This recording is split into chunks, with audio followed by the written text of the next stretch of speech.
Hi everyone, welcome back to a online solution. आज हम लोग क्लास 10th का फिजिक्स का पहले लेसन पढ़ने वाले हैं और ये है प्रकाश का परावर्तन और अपवर्तन।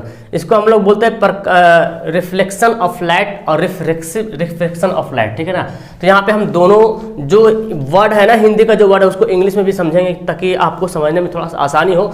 और मतलब वो ना एग्जाम में क्या होता है ना, कभी वर्ड हिंदी इंग्लिश दोनों आता तो आपको आसानी मिलेगा, ठीक है ना। तो ये पूरी वीडियो आपको देखना है, पूरा जो चैप्टर है ना प्रकाश का परावर्तन और अपवर्तन, पूरा चैप्टर इस वीडियो में समाप्त होने वाली। वीडियो थोड़ा सा लंबी बनेगी लेकिन इस एक वीडियो से आपका पूरा कंसेप्ट क्लियर होगा। बहुत सारा जितना सारा ऑब्जेक्टिव क्वेश्चन बनता है सारा क्लियर हो जाएगा और सब्जेक्टिव भी क्लियर होगा, ठीक है ना। सो डोंट मिस, डोंट अपना आंख में मत झपकाना और पूरी वीडियो को वॉच करना, पूरे ध्यान से केयरफुली सुनना, बहुत अच्छे तरीके से अंडरस्टैंडिंग करने वाले हैं। और अगर तुम इसी को नोट्स करते जाओगे, अपने कॉपी में छापते जाओगे, फिर तुम्हारा ये नोट्स बन जाएगा, फिर किसी से मांगने की जरूरत ही नहीं पड़ेगी। ओके, तो लेट्स स्टार्ट। जो एग्जाम देने वाले हैं, नए हो तो बस चैनल को सब्सक्राइब कर लो और हमारी हर आने वाली वीडियो आपको मैसेज मिलते रहेगा, बेल आइकन दबाओगे तब। ओके, तो हम लोग पढ़ेंगे क्या, प्रकाश का परावर्तन और अपवर्तन, रिफ्लेक्शन ऑफ लाइट और रिफ्रैक्शन ऑफ लाइट। इसका डिफिनेशन बाद में पढ़ेंगे, लेकिन हम प्रकाश के बारे में पढ़ेंगे। पहली बात लाइट, लाइट समझ रहे हैं।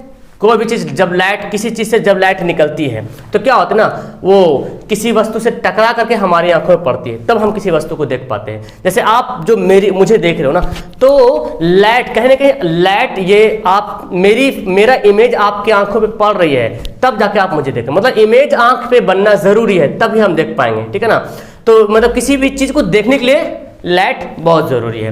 अब यहाँ पे मैं लिख दिया हूँ, प्रकाश वह कारक है जिसकी सहायता से किसी वस्तु को हम देख पाते हैं। यानी कि किसी वस्तु को अगर हमको देखना है तो लाइट की जरूरत पड़ेगी। एकदम ऑब्वियसली सी बात है, सिंपल सी बात है कि अगर हमको कोई वस्तु को देखना है, अंधेरा में तो कोई वस्तु दिखेगा नहीं क्योंकि वहां पे प्रकाश नहीं है। जहां पे लाइट ही नहीं, मैं पूरा लाइट बंद कर दूं तो आपको दिखेगा नहीं। जैसे एग्जाम्पल, लाइट बंद हो गया तो देखो कितना कम दिख रहा ना, लेकिन यही लाइट अगर चालू कर दूं तो दिख रहा। तो मतलब अगर पूरा अंधेरा हो जाएगा तो लाइट दिखेगा नहीं। किसी वस्तु को देखने के लिए हमको लाइट की जरूरत पड़ती है, तो वो कारक है, एक फैक्टर है जिसकी सहायता से हम किसी वस्तु को देख पाते हैं, ठीक है। अब जानते हैं प्रकाश स्रोत। प्रकाश का जो स्रोत होता है, स्रोत का मतलब resources, light, resources of light, प्रकाश कहां से आती है। तो प्रकाश का दो स्रोत हम मानते हैं, एक प्राकृतिक स्रोत, एक मानव निर्मित स्रोत। यानी कि एक हो गया क्या बोलते हैं, नेचुरल रिसोर्सेज, एक हो गया आर्टिफिशियल रिसोर्सेज, है ना। अब तो प्राकृतिक स्रोत में क्या क्या आएगा, प्राकृतिक स्रोत में आपको बोल सकते हैं सूर्य बोल सकते हैं, है ना। और क्या है, तारे, तारे क्या है, प्राकृतिक स्रोत है। जैसे क्या बोलते हैं आप पढ़े ना, जो सूरज एक प्रकार का तारा ही है, तो जो कि बहुत करीब है इसलिए हम उसको सन बोलते हैं। लेकिन तारे भी क्या है, प्रकाश का प्राकृतिक स्रोत है, नेचुरल रिसोर्सेज है, ठीक है ना। उस तरह से मानव निर्मित स्रोत में आ जाए तो बहुत सारा मानव ने जो बनाया है और उससे जो प्रकाश लाइट निकल रहा है। जैसे आप बोल रहे हैं बल्ब, है ना, यानी कि विद्युत बल्ब बोलते हैं, विद्युत बल्ब बोल दे, लैंप बोल दे, है ना, लैंप बोल दे, या लालटेन बोल दे, जो भी बोले, है ना, लालटेन बोले, या तो क्या बोलते हैं, मोमबत्ती, जलती हुई मोमबत्ती बोले, जलती हुई मोमबत्ती, जलती हुई अगरबत्ती। इस तरह से अगर लाइट निकल रहा तो क्या होगा, मानव निर्मित स्रोत हो जाएगा। ओके, उसके बाद जानते हैं जो प्रकाश जो होता है ना, हर मतलब अलग अलग टाइप का प्रकाश हमको मिलता है। जैसे देखिए हम लालटेन जलाते हैं तो लालटेन में तेल डालते हैं, या तो पेट्रोल से कुछ भी जलाते हैं, लालटेन हो या तो फिर लैंप हो, उसमें हम तेल डालते हैं और वो तेल फिर क्या, वो उसमें उसके अंदर ऊर्जा है, उसके अंदर क्या है, एक एनर्जी है उस तेल के अंदर। और जब हम जलाते हैं तो वही तेल जो है प्रकाश में बदल जाता है। मतलब कि लैंप में और लालटेन में देखा जाए तो इसमें कौन सी ऊर्जा है, रासायनिक ऊर्जा, रासायनिक ऊर्जा है, रासायनिक क्या है, ऊर्जा है। और रासायनिक ऊर्जा जो है किसमें बदल गया, प्रकाश ऊर्जा में बदल गया। प्रकाश ऊर्जा में क्या होता है, बदल जाता है। वही प्रकाश ऊर्जा में बदलता है तो हमको लाइट दिखता है। अब जैसे बल्ब देखें तो बल्ब को क्या करते हैं हम लोग, बल्ब जलाने के लिए क्या करना पड़ता है, हमको इलेक्ट्रिक देना पड़ता है, विद्युत देना पड़ता है। जैसे हम बिजली ऑन करेंगे यानी कि विद्युत ऊर्जा देंगे, है ना, तो जल जाएगा। इतना ज्यादा उस विद्युत एनर्जी उसको मिलता है कि एकदम लाइट निकलने लगता है उससे, है ना। तो वही बल्ब में अगर देखा जाए तो बल्ब में क्या है, विद्युत ऊर्जा उसको मिलता है और विद्युत ऊर्जा से क्या बदल जाता है, प्रकाश ऊर्जा में, है ना। विद्युत ऊर्जा से प्रकाश ऊर्जा में क्या होता है, बदल जाता है। मतलब कह सकते हैं कि जो लाइट है, जो प्रकाश है, एक प्रकार का ऊर्जा है। क्या है, एक प्रकार का ऊर्जा है। सवाल बनता है कि प्रकाश क्या एक प्रकार का ऊर्जा है या बल है या शक्ति है ना, कुछ भी। तो आप जाने प्रकाश एक प्रकार का क्या है, ऊर्जा है। कैसे ऊर्जा है, क्योंकि देखो यहाँ पे लैंप लालटेन में मैंने तेल डाला और तेल के अंदर केमिकल होता है, केमिकल एनर्जी उसके अंदर है जो जलता है और जल करके जो है प्रकाश ऊर्जा में हमको दिखाई पड़ता है, ठीक है ना। उस तरह से बल्ब में कैसे है भाई, तो बल्ब को जैसे बिजली स्विच ऑन करते हैं, विद्युत धारा जाती है उसमें विद्युत धारा गई और फिर हमको क्या लाइट मिल गया। तो विद्युत ऊर्जा से प्रकाश ऊर्जा में हमको मिल रहा, परिवर्तन हो रहा, मत बदल रहा, ठीक है ना। तो हम बोल सकते हैं प्रकाश क्या है, एक प्रकार का ऊर्जा है। उसका देखिए प्रदीप्त और अप्रदीप्त वस्तुओं में हम डिवाइड करते हैं। प्रदीप्त मतलब होता है लूमिनस और और अप्रदीप्त मतलब होता है नॉन लूमिनस। अब इसका मतलब समझे, प्रदीप्त का मतलब हो गया वैसी वस्तुएं जिससे प्रकाश निकलती है, वैसी वस्तुएं जिससे प्रकाश निकलती है, समझ आ रहा ना। वैसी वस्तुएं जिससे प्रकाश निकलती है उसको क्या बोलेंगे, प्रदीप्त। जैसे बोलो भाई, जैसे सूर्य भी हो गया, सूर्य क्या हो गया, प्रदीप्त वस्तु में तो सूर्य आ जाएगा। तारे बोलते हैं, तारे तो ही है। उसका देखो जलती हुई बल्ब है ना, जलती हुई बल्ब, ये क्या है, लैंप, हाँ जी जलती हुई लैंप। तो देखो सूर्य, तारे, लैंप, विद्युत बल्ब, जितना सारा जिससे प्रकाश निकल रहा है, जिससे प्रकाश निकल रहा है उसको क्या बोलेंगे, लूमिनस बोलेंगे, प्रदीप्त वस्तुएं बोलेंगे। समझ आ रही मेरी बात, जिससे प्रकाश निकलती है। अच्छा अप्रदीप्त किसको बोलेंगे, जिससे प्रकाश नहीं निकलती है। जैसे देखो बोर्ड से प्रकाश निकल रहा है, नहीं निकल रहा, हाँ बल्ब से प्रकाश निकल रहा है, जिसको कि मैंने बल्ब को जब बंद किया तो लाइट आना बंद हो गया, जब चालू किया तो प्रकाश आना शुरू हो गया, तो बल्ब क्या हो जाएगा, लूमिनस हो जाएगा। और अप्रदीप्त वस्तु जिससे प्रकाश नहीं निकलता है, जैसे मान लीजिए मेरे पास एक किताब है, इससे प्रकाश निकल रही है, नहीं निकल रही है, तो इसको क्या बोलेंगे, अप्रदीप्त वस्तु बोलेंगे। यानी कि आप बोल सकते पुस्तक बोलेंगे, पुस्तक बोल दे, कलम बोल दे। सबसे बड़ा एग्जाम्पल चलो चांद, चांद क्या है, प्रदीप्त या अप्रदीप्त, इसमें बंदा फंस जाता है, इसमें बंदा फंस जाता है कि चांद से प्रकाश तो निकलती है, चांदनी रात में तो हम देखते हैं यार, चांद से पूरा प्रकाश निकलती है, पूरा फैलता है और हमको बड़ा मजा आता है। चांदनी रात पूरा लगता ही नहीं कि रात है, तो आप डिस्टर्ब में पड़ जाओगे। चांद जो है अप्रदीप्त वस्तु में आता है, क्योंकि चांद के पास अपना लाइट नहीं होता है, वो सन का जो सूरज का लाइट है ना वही होता है, परावर्तन होता है। यहाँ मान लेते ये चांद है और ये सूरज, यहाँ पे सन है, ठीक है ना। सन का लाइट यहाँ जाता है, टकराता है और टकरा के हमारी आंखों पर पड़ता है, तब हम इसको देख पाते हैं, ठीक है ना। जैसे आप अपने घर में अगर डायरेक्ट प्रकाश नहीं आ रहा, आपके घर में बोर्ड रखा हो, या आप देखते ना रूम है, दिन में रूम पूरा उजाला है, लाइट बंद भी कर दो तभी रूम उजाला लगेगा, क्योंकि कहीं से लाइट आपके रूम में आ ही रहा होता है, ठीक है ना। तो वो लाइट आपकी आंखों में पड़ता है तभी आप देख पाते हैं। सन का लाइट कहीं ना कहीं से उससे आ रहा, पड़ रहा, तब जाके हम देख रहे हैं। तो चांद क्या है, प्रदीप्त या अप्रदीप्त, क्लियर हो गया। चांद जो है अप्रदीप्त वस्तु हो गया। चलिए अब आगे पढ़ते हैं। देखो आगे क्या है, प्रकाश की किरणें। हम तो जानते हैं प्रकाश की किरणें सीधी रेखा में गमन करते हैं, ठीक है ना। प्रकाश की किरणें कैसे गमन करती है, सीधी रेखा में, है ना। ये सवाल बनता है बाबू कि प्रकाश की किरणें किस रेखा में गमन करती है, तो प्रकाश की किरणें सीधी रेखा में गमन करती है। जैसे देखिए अगर मैंने मोमबत्ती जला दिया, तो मोमबत्ती जलाते हैं तो प्रकाश पूरा फैल जाता है कि नहीं, चारों तरफ पूरा फैलता है, चारों तरफ रोशनी हो जाता है। अगर लालटेन जला देंगे तो लालटेन से चारों तरफ रोशनी हो जाता है, मतलब उसका जो किरण है चारों तरफ क्या हुआ, फैल गया, है ना, चारों तरफ क्या हुआ, फैल गया। कभी कभी ऐसा होता है टॉर्च को जलाते हैं तो क्या होता है, कुछ टॉर्च ऐसा होता है जो टॉर्च जलाइएगा तो लाइट फैल जाएगा। अब कुछ टॉर्च ऐसा देखेंगे आप, जो टॉर्च जलाएगा तो लाइट फैलेगा नहीं, एक जगह जाके जमा फोकस कर देगा। जैसे आपने मेटल वाला ब्लैक टाइप का टॉर्च देखा होगा आपने, फोरेन टाइप का रहता है, जब टॉर्च जलाइएगा तो सारी जो फोकस है एक जगह जाकर लगेगा। अब कुछ टॉर्च ऐसा होता है जो जलाएंगे तो पूरा फैल जाएगा लाइट, है ना। तो यहाँ पे उसे पता चल रहा कि जो किरणें हो रहा कभी फैल जा रहा, कभी जाके जमा हो जा रहा, ठीक है ना। लेकिन किरणें जो है सीधी रेखा में गमन करते, जब भी किरणें गमन करेगी तो कैसी, सीधी रेखा में गमन करेगी। ये सब समझ में आ रहा। अब जो रेखा जो गमन करती, जो रेखाएं चलती है ना, उसका एक समूह बन जाता है। क्या होता है, एक ग्रुप बन जाता है। जो रे है, जो रे ऑफ लाइट है ना, जो रे है उसका एक क्या होता है, ग्रुप बन जाता है। और उसी समूह को क्या बोलते हैं, प्रकाश का किरण पुंज। किरण पुंज उसी को बोलते हैं, क्या बोलते हैं, किरण मतलब रे हो गया, पुंज मतलब बीम बोलते हैं, मतलब बहुत सारा किरणों का समूह को ही बोलेंगे क्या, किरण पुंज। तो जाहिर सी बात है, जैसे हमने एक लाइट जलाया तो लाइट से प्रकाश निकल रही है। अब जो प्रकाश निकल रही है ना, उस एक किरण नहीं, उसमें बहुत सारा किरण निकल रही होगी ना, तब तो जाके एक जगह इकट्ठा हो रहा होगा या फैल रहा होगा, है ना। तो वो क्या होगा, प्रकाश की किरणें हो गया, और प्रकाश की किरणों के समूह को ही क्या बोलेंगे, प्रकाश का किरण पुंज बोलेंगे। अब इसी के अकॉर्डिंग किरण पुंज को 3 भाग में डिवाइड कर दिया गया, 3 भाग में डिवाइड कर दिया। पहला भाग को बोलेंगे अपसारी किरण पुंज, दूसरा भाग को बोलेंगे अभिसारी किरण पुंज, तीसरा भाग को बोलेंगे समांतर किरण पुंज। ये तीनों बहुत ही ज्यादा इंपॉर्टेंट है, क्योंकि अपसारी अभिसारी में बंदा बहुत कंफ्यूज होता है। जब लेंस पढ़ते हैं, जब दर्पण पढ़ते हैं, उसमें भी कुछ दर्पण अपसारी होता है, कुछ लेंस अभिसारी, तो बंदा बहुत कंफ्यूजन होता है। यहां तुम्हारा कंफ्यूजन दूर हो जाएगा। अपसारी के मतलब क्या होता है, डायवर्जिंग मतलब फैलना। डायवर्ज कभी सुने आप, डाइवर्सिटी, डिवीजन, डिवाइड, क्या होता है, सब फैल रहा है, अलग अलग बंटवारा हो रहा। तो यहाँ पे जो किरण बनेगा, जैसे मान लेते कि ये हमारा कुछ स्रोत है, प्रकाश का स्रोत है, ठीक है ना। अब यहाँ से निकलेगा किरण, यहाँ से रे निकलेगा, तो यहाँ से रे क्या होगा, फैलेगा। क्या होगा, यहाँ से रे जो देखो, यहाँ से रे निकल रहा, क्या हो रहा, फैल रहा। अगर हम इसका अगर डायग्राम बनाना चाहें तो देखो क्या हो रहा, किरण क्या हो रहा, डायवर्ज हो रहा। क्या हो रहा है यहाँ से किरण यहाँ से डायवर्ज हो रहा है, यहाँ से किरण क्या हो रहा, फैल रहा। तो जब किसी स्रोत से प्रकाश निकलती है और किरणें फैल जाती है, उसको क्या बोलेंगे, अपसारी किरण पुंज, डायवर्जिंग किरण पुंज। सिंपल है, अपसारी मतलब फैलना।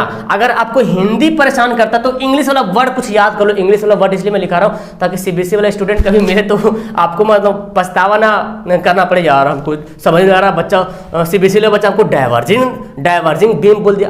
क्या होता है डायवर्जिंग बीम यार, तो समझो तुम, हिंदी के साथ कुछ इंग्लिश में मिला के चलेंगे, ठीक है ना, क्योंकि हम लोग पूरा खिचड़ी बनाएंगे मिला के।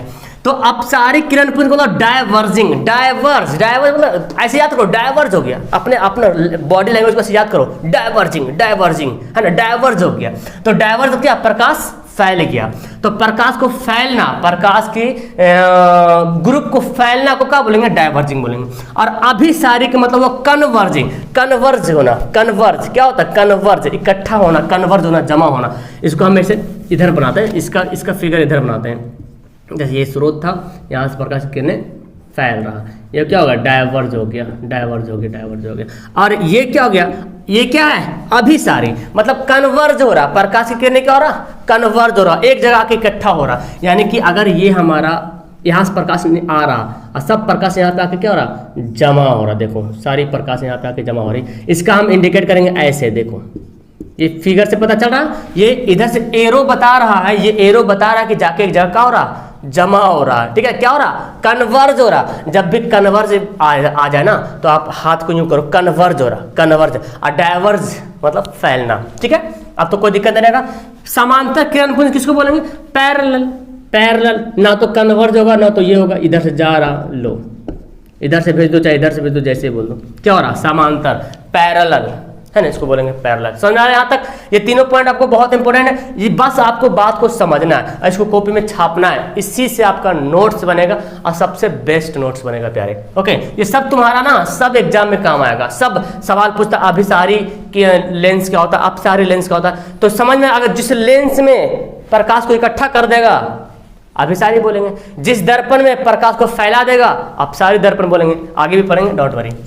पारदर्शी, अब हमने जो लाइट जो ट्रांसफर होता है ना, आर पार होता है, तो उसको उसी के हिसाब से वस्तु को मैंने 3 डिवाइड कर दिया, पारदर्शी वस्तु, एक पारभासी वस्तु, एक अपारदर्शी वस्तु।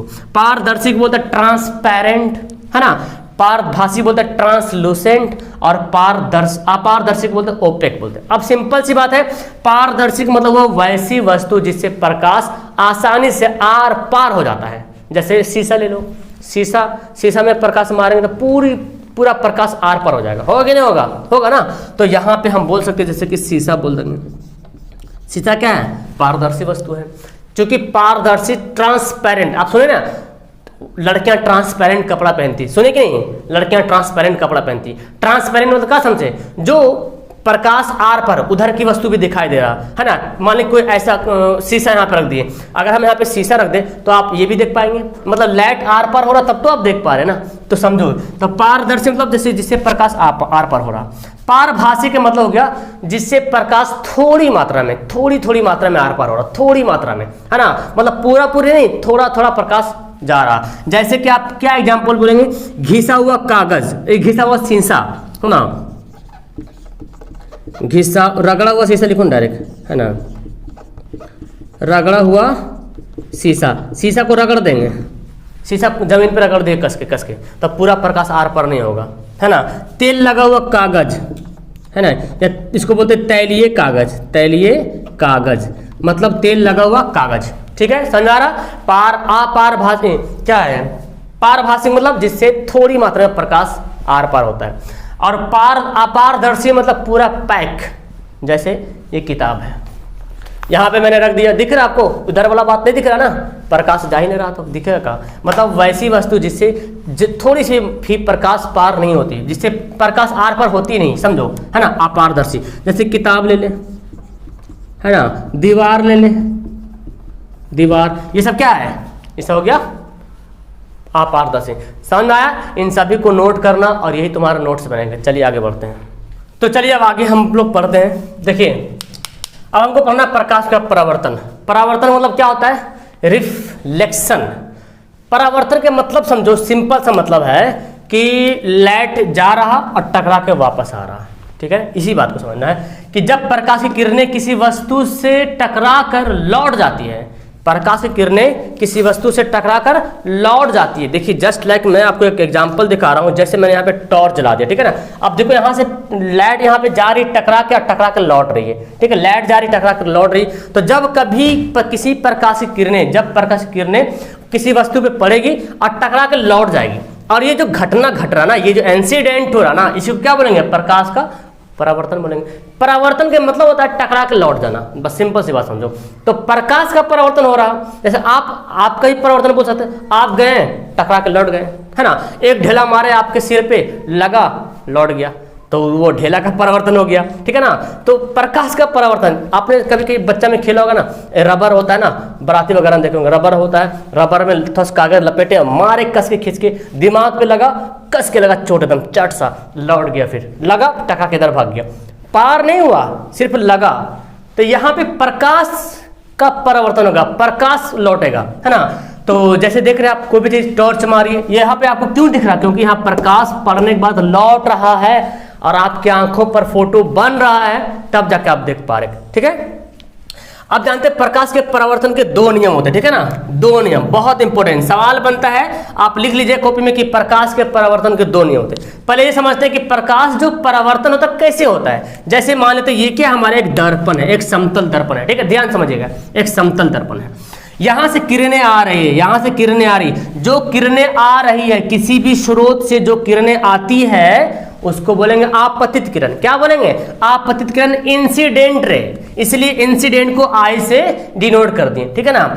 और जो किरणें आकर किसी वस्तु से टकराकर लौट जाती है, जो किरणें किसी वस्तु से टकराकर लौट जाती है, लौट रहा, तो परावर्तन का मतलब लौटना होता है, तो उसको बोलेंगे परावर्तित किरण। समझ आ रहा ना।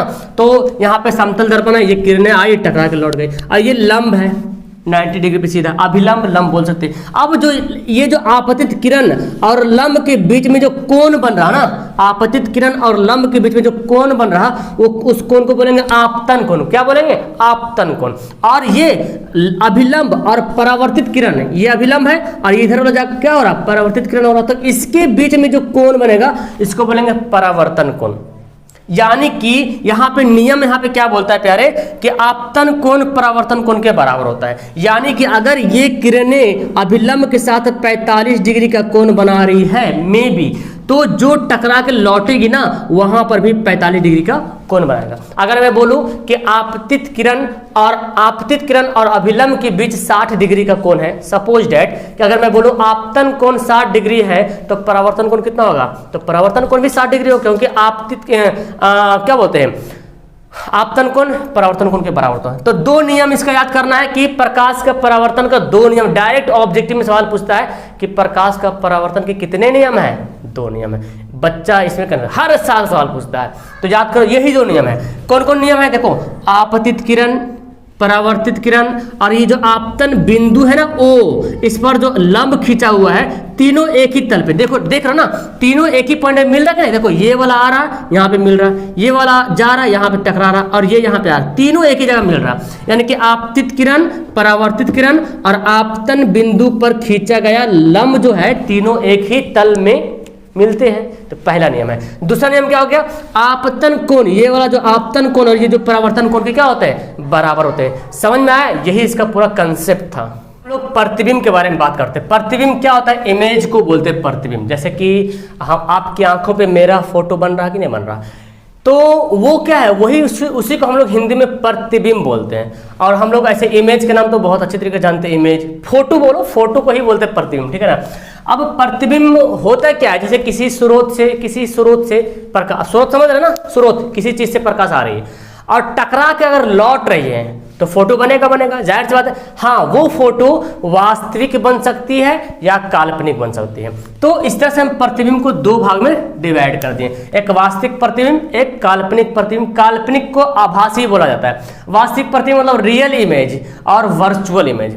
अब वास्तविक प्रतिबिंब क्या होता है प्यारे, किसी इमेज, किसी स्रोत से प्रकाश आ रही है, ठीक है, जैसे लाइट मैंने जला दिया, प्रकाश आई, अब टकराया, परावर्तन हुआ, परावर्तन के बाद जो किरणें अगर आपस में रियल में मिल रहा, अगर वास्तव में किरणें मिल रही है तो क्या होगा, वास्तविक प्रतिबिंब। अगर काल्पनिक प्रतिबिंब बात कर ले तो अगर किसी स्रोत से किरणें आ रही, प्रकाश की किरणें आ रही और टकरा के अगर लौट रही है, तो अगर वो काल्पनिक मिल रही, वास्तव में प्रतिबिंब उसका फोटो नहीं बन रहा, आभासी फोटो बन रहा, काल्पनिक बन रहा, तो उसको क्या बोलेंगे, काल्पनिक प्रतिबिंब बोलेंगे। इसका दो समझ लें कि वास्तविक प्रतिबिंब को पर्दे पर उतारा जा सकता है, पर्दे पर उतारा जा सकता है, मतलब समझ रहे हैं, जैसे सिनेमा हॉल में देखते हैं कि नहीं, सिनेमा हॉल में पर्दा पे पर्दा, किसी पर्दा पे हम जो है फोटो को उतार सकते हैं। लेकिन काल्पनिक प्रतिबिंब को पर्दे पर नहीं उतारा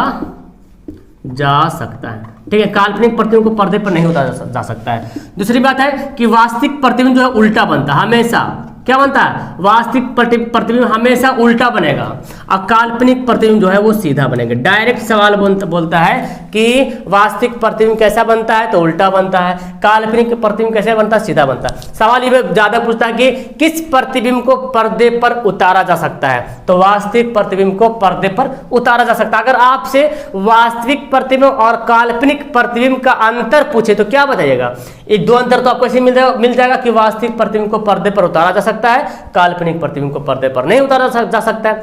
वास्तविक प्रतिबिंब हमेशा उल्टा बनता है, काल्पनिक प्रतिबिंब हमेशा सीधा बनता है। 2 नंबर का सवाल आएगा, 2 लिख दिए, खत्म कहानी, है ना, मिल गया नंबर। और ज्यादा तीसरा लिखना है तो फिर वास्तविक प्रतिबिंब का डिफिनेशन बता दो, है ना, काल्पनिक प्रतिबिंब का डिफिनेशन बता देंगे, समझे। और समतल दर्पण बड़ा इंटरेस्टेड होने वाला है। समतल दर्पण जिसको हम लोग प्लेन मिरर कहते हैं, ये आपका जो आईना हो गया है ना, आईना जो दिख रहे हैं ये है समतल दर्पण, ठीक है ना। अब जानते हैं इसके बारे में। इसमें जो फोटो बनता है, देखिए ध्यान से, फोटो का ये मैंने फिगर बना दी, इसमें फोटो कैसे बनता है।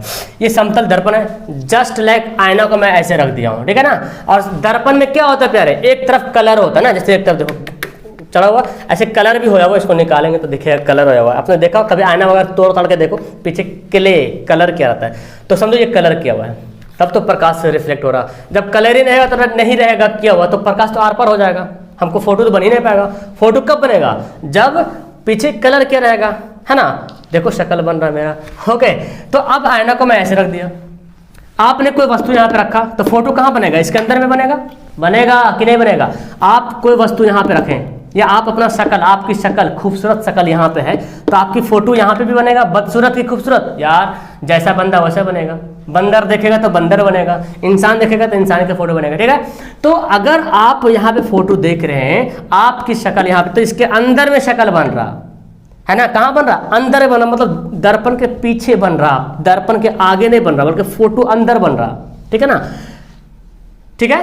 अब देखो, तो आप जो फोटो देख रहे हैं ये कैसा बन रहा, तो समझे, ये दर्पण हो गया, यहाँ ये वस्तु मैंने रख दिया, तो यहाँ से प्रकाश इधर रिफ्लेक्ट हो रहा। देखो अगर यहाँ पे रख रहे हैं, आप यहाँ से देख रहे हैं, प्रकाश यहाँ पे पड़ रहा, तो फोटो तो उधर बनना चाहिए था ना, कहाँ बनना चाहिए फोटो, रियल में फोटो कहाँ, रिफ्लेक्ट से जहाँ हो रहा वहाँ पे बनना चाहिए था। तो आप यहाँ पे देख रहे फोटो उधर बनना चाहिए था, लेकिन बन कहाँ रहा, अंदर बन रहा, तो ये तो वास्तविक तो नहीं बना ना। प्रकाश की किरणें, अभी मैंने क्या बताया, प्रतिबिंब, जब किसी स्रोत से प्रकाश की किरणें आ रही है, परावर्तित के बाद अगर रियल में किरणें मिल रही है तो वास्तविक प्रतिबिंब बनेगा, लेकिन रियल में कहाँ, वर्चुअल में मिल रहा। हमको प्रकाश की किरणें इधर से इधर जा रही, तो फोटो यहाँ पे बनना चाहिए, इधर बनना चाहिए था, लेकिन फोटो इधर बन रहा। तो ये क्या हो गया, ये तो काल्पनिक हो गया। सिंपल सी बात है, यही से पता चल रहा कि समतल दर्पण में जब अगर देखेंगे किसी वस्तु को तो प्रतिबिंब कहाँ बनेगा, दर्पण के पीछे बनेगा। अब देखो आता सवाल कि समतल दर्पण में बना प्रतिबिंब की विशेषताओं के लिखिए, तो मैं शॉर्ट में बताता हूँ, आप तुम लिख लेना अपने कॉपी में कि समतल दर्पण के में बना वस्तु का प्रतिबिंब हम दर्पण के क्या होता है, पीछे बनता है। देखो पीछे बन रहा है ना, और वस्तु के बराबर बन रहा है, जितना बड़ा साइज उतने बड़ा बन रहा है, यानी कि जितना बड़ा आपकी आंख है ना उतने बड़ा उसमें भी आंख दिखेगा। आपका शक्ल इतना बड़ा तो उतना बड़ा उसमें भी दिखेगा, पता फिर आईना भी छोटा पड़ जाएगा, है ना। अगर मैं ये मान लेते मोबाइल है ना, मोबाइल को अगर देखूं तो मेरा आईफोन तो नहीं हो जाएगा, ये मोबाइल मोबाइल ही रहेगा, जितना बड़ा उतना मोबाइल रहेगा, है ना। लैपटॉप को देखूंगा तो लैपटॉप ही दिखेगा, वो ऐसा तो नहीं लैपटॉप को देखेंगे तो मोबाइल दिखेगा, नहीं, सेम इमेज बराबर बनेगा। आप अपने घर में आईना देखते हो ना, आईना तो जितना बड़ा फिगर आपका है उतना बड़ा दिखेगा, जितना बड़ा शक्ल है जैसा वही दिखेगा, सेम टू सेम दिखेगा। तो दर्पण में वस्तु का प्रतिबिंब क्या होता है, बराबर। क्यों बराबर बनता है, तो देख सकते हैं आप, क्योंकि दर्पण क्या है, समतल दर्पण है, और वस्तु की अपेक्षा सीधा बनता है। क्यों, देखो, और सीधा बनता है क्योंकि आभासी बनता है। अभी आपने पढ़ा आभासी प्रतिबिंब क्या होता है, सीधा बनता है। ये प्रतिबिंब कैसा बन रहा बताओ, प्रतिबिंब वास्तविक बना के काल्पनिक बन रहा या आभासी बन रहा। तो वास्तविक कब बनेगा, जब फोटो इधर बनता तब ना, लेकिन फोटो देखो इधर बन रहा, किरणें परावर्तित होने के बाद उधर मिल रहा, रियल का किरणें ये वाला, ये रियल किरण नहीं है, ये आभासी किरणें हैं। हम यहाँ पे डॉटेड लाइन से दिखा रहे हैं क्योंकि ये आभासी है। तो फोटो नीचे बन रहा, तो प्रतिबिंब कैसा बन रहा, वास्तविक या काल्पनिक। समतल दर्पण में हमेशा, कान खोल के सुन लो, समतल दर्पण में हमेशा काल्पनिक प्रतिबिंब बनता है। कैसा बनता है, काल्पनिक प्रतिबिंब। और आपने पढ़ा काल्पनिक प्रतिबिंब क्या होता है, सीधा बनता है। लेकिन पार्श्विक रूप से उल्टा होता है। अब पार्श्विक रूप से क्या होता है प्यारे, अब दर्पण है, दर्पण में ई वाला हाथ उठाएंगे तो उसके अंदर दिख रहा नहीं, वो लड़का उधर वाला हाथ उठा रहा, मतलब दर्पण में फोटो देखिए, दर्पण में ई हाथ उठाएंगे तो जो दर्पण में जो इमेज बना उसको लग रहा कि ई बायां हाथ उठा रहा, आप देखिए, तो इसे बोलते हैं पार्श्विक उल्टा। जैसे एग्जाम्पल में देता हूँ, एम्बुलेंस गाड़ी देखोगे आप लोग, एम्बुलेंस गाड़ी या तो कुछ ऐसा देखें दर्पण में, अगर आपका फोटो ऐसे आर लिखा हुआ है ना, अगर आपका आर, और दर्पण में जब यही आर को ले जाओ तो तुमको ऐसे आर दिखेगा, दिखेगा ना। दर्पण में जब ले जाओ तो उल्टा आर ऐसे दिखेगा, तो ये तो है, ये क्या है, इसको बोलते हैं पार्श्विक उल्टा। ये उल्टा नहीं बना, वस्तु की अपेक्षा दर्पण में, वस्तु की अपेक्षा दर्पण में वस्तु प्रतिबिंब कैसा बनता है, सीधा बनता है। याद रखिए कि दर्पण में प्रतिबिंब आभासी बनता है और सीधा बनता है, लेकिन पार्श्विक रूप से उल्टा बनता है। पार्श्विक रूप क्या होता है प्यारे, ये देख लो, ये आर ऐसे लिखा, फोटो दिखेगा ऐसा, अगर तुम ऐसा फोटो देखोगे तो ऐसा दिखेगा, ठीक है ना। इसको बोलते हैं पार्श्विक रूप से उल्टा बनता है। और क्या जाने, वस्तु की दूरी प्रतिबिंब की दूरी बराबर होता है, यानी कि दर्पण में जितना दूर, दर्पण से, समतल दर्पण से आप जितना दूर रहोगे उसका फोटो उसके अंदर उतना ही दूर बनेगा। समझ आ रही है मेरी बात, यानी कि जैसे ये दर्पण है, जैसे वस्तु की दूरी बराबर क्यों, जैसे ये दर्पण है, यहां से कोई वस्तु रखी हुई है, यहां से यहां तक दूरी मानते हैं 1 मीटर है, तो इसके अंदर जो फोटो यहां पे बन रहा, ये भी दूरी 1 ही मीटर हो गया, है ना।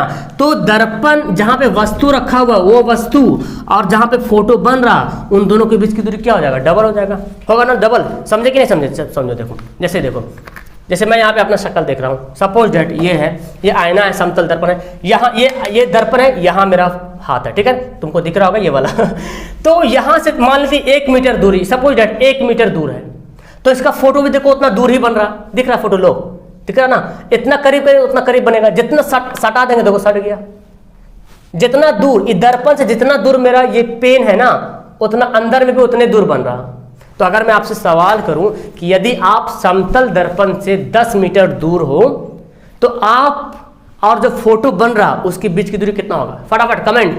समतल दर्पण के सामने आप खड़े हो तो आप 10 मीटर दूर खड़े हो, तो फोटो जो बन रहा उसके अंदर भी 10 मीटर दूर बनेगा। दर्पण से जितना दूर रहोगे उतना दूर उधर बनेगा, जितना पास जाओगे उतना पास बनेगा। तो अगर आप दर्पण से 10 मीटर दूर है तो उसके अंदर भी 10 मीटर दूर फोटो बन रहा, तो वहां से यहां तक दूरी क्या हो गया, 20 हो गया ना। 10 तो आप दूरी हो दर्पण से और 10 फोटो दूर हो रहा, तो 10 20 हो गया। तो ये समतल दर्पण की विशेषताएं हो गया। तो बहुत अच्छा पॉइंट बनेगा कि समतल दर्पण में प्रतिबिंब कैसा बनता है, हमेशा काल्पनिक बनता है। हमेशा काल्पनिक बनेगा तो प्रतिबिंब क्या होगा, सीधा बनेगा, दर्पण के पीछे बनेगा, वस्तु के बराबर बनेगा, पार्श्विक उल्टा बनेगा। और दर्पण में वस्तु की दूरी प्रतिबिंब की दूरी क्या होता है, बराबर होता है। जितना दूरी वस्तु रहेगा प्रतिबिंब भी उतने दूर जाएगा, ठीक है ना, समझ रहे हैं? लाइक करो फटाफट जल्दी से। तो अब हम जानते हैं गोलीय दर्पण, ठीक है ना, स्फेरिकल मिरर। अब हम दर्पण में आगे, चूंकि हम सारी बातें पीछे कर चुके हैं, ठीक है, ध्यान में रखिएगा मैंने जो पीछे पूरी बातें बताई है, ठीक है ना। तो अब हम पढ़ेंगे क्या, गोलीय दर्पण। गोलीय दर्पण एक क्या है भाई, तो एक खोखला गोला का एक भाग है। जिस तरह से गोला होता ना, इस तरह से गोला है, इसको अगर खोखला गोला कर दे ना, मतलब पूरा बीच से पूरा मटेरियल अगर निकाल दे तो खोखले गोले का एक टुकड़ा है, भाग है गोलीय दर्पण। अब अगर इसी टुकड़े को अगर हम बाहर की तरफ कलर कर दें, जिसको मैंने यहाँ पे दर्शाया है इस तरह से, देखिए बाहर कलर होया हुआ है और आगे अंदर कलर नहीं होया हुआ, बाहर कलर किया हुआ, पेंट किया हुआ। दर्पण आपने देखा होगा, आईना जैसे मैं अभी दिखा रहा था, तो आईना में क्या हो रहा था, पीछे भाग कलर क्यों रहता है। जब आपकी तस्वीर क्यों दिखती है आईना में, क्योंकि पीछे का भाग कलर किया रहता है, इसीलिए दिखती है। अगर कलर नहीं रहेगा तो फिर तो वो शीशा बन जाएगा, है ना, फिर तो आर पर हो जाएगी, आपको अपनी फेस, अपना शक्ल दिखेगा ही नहीं, ठीक है ना। तो अगर इसी गोलीय दर्पण को, जो गोलीय दर्पण है, वो जो टुकड़ा गोला का छोटा टुकड़ा है, क्या बोलते हैं, खोखले गोला का एक टुकड़ा है, अगर हम उस खोखले गोले को बाहर की तरफ कलर कर दे, पेंट कर दे, तो वो क्या बन जाएगा, वो कहलाएगा अवतल दर्पण कहलाएगा। क्या कहलाएगा, अवतल दर्पण, कनकेव मिरर कहलाएगा। ओके, और अगर इसी दर्पण को अगर हम अंदर की तरफ कलर कर दे, अंदर की तरफ कलर कर दे, तो ये कहला जाएगा उत्तल दर्पण, ठीक है ना। सवाल बनेगा कि अवतल दर्पण किसे कहते हैं, तो वैसा दर्पण जिसका उभरा, देखो उभरा हुआ कौन भाई, ये उभरा हुआ उठा हुआ भाग है, जिसका उभरा हुआ भाग कलर क्या हो। आप डेफिनेशन लिखेंगे ना, अवतल दर्पण किसे कहते हैं, तो अवतल दर्पण का देखो उभरा हुआ भाग क्या है, जो भाग उभरा हुआ है, जो उठा हुआ भाग है, वो कलर किया हुआ है, और जो धंसा हुआ भाग है वो क्या है, परावर्तक सतह, यहां से प्रकाश टकरा के लौटेगी, यहां से लौटेगी टकरा के। लेकिन उत्तल दर्पण में क्या है बाबू, कि उभरा हुआ भाग जो है ना, उभरा हुआ भाग जो है वो पेंट नहीं किया हुआ है, कलर नहीं किया हुआ है, और जो धंसा हुआ भाग है वो कलर किया हुआ है, ठीक है। तो अब बताओ प्रकाश कहां से टकराएगी, अंदर से तो प्रकाश आएगी नहीं, क्योंकि ये तो पेंटेड किया हुआ है ना, प्रकाश यहां से टकराएगी उत्तल दर्पण में ऐसे। तो आपको जब भी उत्तल दर्पण कहीं पे दिखाई पड़ेगा ना, तो वो थोड़ा सा देखिए कर्व होया रहेगा, ठीक है, घुमा हुआ रहेगा। जैसे आपने देखा होगा गाड़ी का जो साइड मिरर होता है ना, गाड़ी का साइड मिरर, या बाइक में देखो, या तो मोटरसाइकिल देखो, या तो फिर फोर व्हीलर, कोई भी कार वगैरह देखो, तो साइड मिरर होता है। उस दर्पण को थोड़ा सा ध्यान से देखेंगे तो हल्का सा ना उसका जिसमें अपना फेस देखते हैं तो घुमा हुआ रहेगा, और आपको अपना फेस भी गोल गोल टाइप का दिखेगा। एक कारण नहीं है क्योंकि उसमें उत्तल दर्पण लगा रहता है, ठीक है। तो एक बात समझ में आ गया कि गोलीय दर्पण को दो भाग में अगर डिवाइड करेंगे तो उत्तल दर्पण और अवतल दर्पण, कनकेव मिरर और कन्वेक्स मिरर, ये दोनों दर्पण याद करें। दूसरी बात ये जाने कि अवतल दर्पण को हम अभिसारी दर्पण कहते हैं। मैंने अभिसारी क्या होता है मैंने बता दिया है। अभिसारी मतलब कन्वर्जिंग, प्रकाश को एक जगह इकट्ठा करना। तो अवतल दर्पण का वही काम है, प्रकाश को क्या करना, इकट्ठा करना। इसीलिए तो इस दर्पण का उपयोग जो है सौर भट्टी में करते हैं। सौर भट्टी, सोलर कुकर जिसको बोलते हैं, एनर्जी जो है ना इकट्ठा करता है, और जो उससे ऊर्जा प्राप्त होती है उसको बहुत सारे कामों में यूज किया जाता है, ठीक है। तो इसलिए अवतल दर्पण को अभिसारी दर्पण कहते हैं। सवाल बनता है कि अवतल दर्पण को अभिसारी दर्पण क्यों कहते हैं, क्योंकि अवतल दर्पण जो है प्रकाश को कन्वर्ज करता है, अभिसारित करता है, एक जगह इकट्ठा करता है, एक जगह फोकस करता है, इसीलिए इसको बोलते हैं अभिसारी दर्पण। और उत्तल दर्पण को अपसारी क्यों बोलेंगे भाई, जाहिर सी बात, जब दर्पण अवतल दर्पण को अभिसारी बोलते तो उत्तल दर्पण को अपसारी क्यों बोलेंगे, क्योंकि ये प्रकाश को इकट्ठा नहीं करेगा, प्रकाश को फैला देगा, डायवर्ज कर देगा, क्या बोलेंगे, अभिसारी, अपसारित कर देगा, फैला देगा, ठीक है ना। इसलिए क्या बोलेंगे इसको, अपसारी दर्पण। सवाल बनता है कि किस दर्पण को अपसारी दर्पण कहते हैं, किस दर्पण को अभिसारी दर्पण कहते हैं, एकदम दिमाग में से टके। बच्चे बहुत कंफ्यूजन होता है इसमें कि सर हमने तो गाइड में पढ़ा कि अभिसारी दर्पण उत्तल दर्पण को कहते हैं। गाइड वगैरह बहुत जगह ऑप्शन में गलती वगैरह देता है, ठीक है। तो यहां से पूरा कंसेप्ट क्लियर हो रहा, ठीक है ना, कि अभिसारी दर्पण किसको बोलेंगे, अवतल दर्पण को, और अपसारी दर्पण किसको बोलेंगे, उत्तल दर्पण को बोलेंगे, ठीक है।